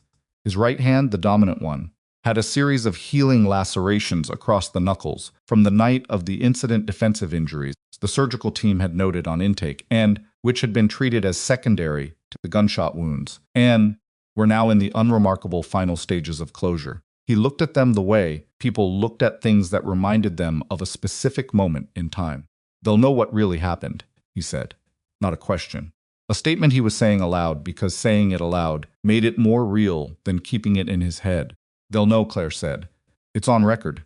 It can't be taken back." He nodded. Once, the way he'd been nodding since she'd known him, complete, final, a decision made. "You listed me," she said, in the IG complaint. "You listed Mara Voss as your emergency contact." "Yes. You knew they might find it." "I knew someone needed to be able to find you if they needed to find you," he said. "And I knew you could handle whatever came from it." He looked at her. Was I wrong? She thought about the week. All of it. The medication order and the whiteboard and the wrist and the parking lot and the stairwell and the photograph in the duffel bag and Rita Rice's hands folded on the table and Derek Webb's face and the offer sheet she'd signed and the new nameplate that had been placed on the door of an office that had not previously existed. "No," she said. "You weren't wrong." He looked at her for a moment. Something moved in his expression, not sentiment exactly, because Rourke did not traffic in public sentiment, but its structural equivalent, the thing underneath sentiment that did not require performance. "Good," he said, "because I need you to tell me what this physical therapy protocol actually requires, because the person running it seems to think that pain tolerance is the primary limiting factor, and I would like a second clinical opinion." Claire looked at him. Then she reached into her jacket pocket and pulled out the printed physical therapy protocol she had already obtained from the PT department that morning because she had anticipated this conversation. "It requires exactly what they're telling you." "It requires," she said, handing it to him. He looked at the sheet. He looked at her. His mouth did the thing that was almost a smile, and she looked away before it became a moment that neither of them knew how to manage without the practical problem of his recovery schedule to anchor it. 2 weeks after that, Rourke was discharged. He would continue rehabilitation as an outpatient and would not return to active operational status. The injuries were too extensive, the recovery too long, and there was the small matter of being a key witness in a federal prosecution that would take 18 months to work through the system and would require his ongoing cooperation and availability. He was offered a position as a technical advisor to the IG review team, which was an offer that had been constructed specifically around his knowledge of Black Lantern and his ability to interpret the operational record. He took it. He would work in Portsmouth, which meant he was close enough for Claire to stop by the physical therapy facility twice a week with the specific clinical excuse of checking on a patient she had been the emergency contact for, and which they both understood to mean something slightly more than that without either of them being in any hurry to define what the slightly more was. The medical board issued its findings on Marcus Toles 6 weeks after his detention. He lost his clinical privileges at Harwich permanently.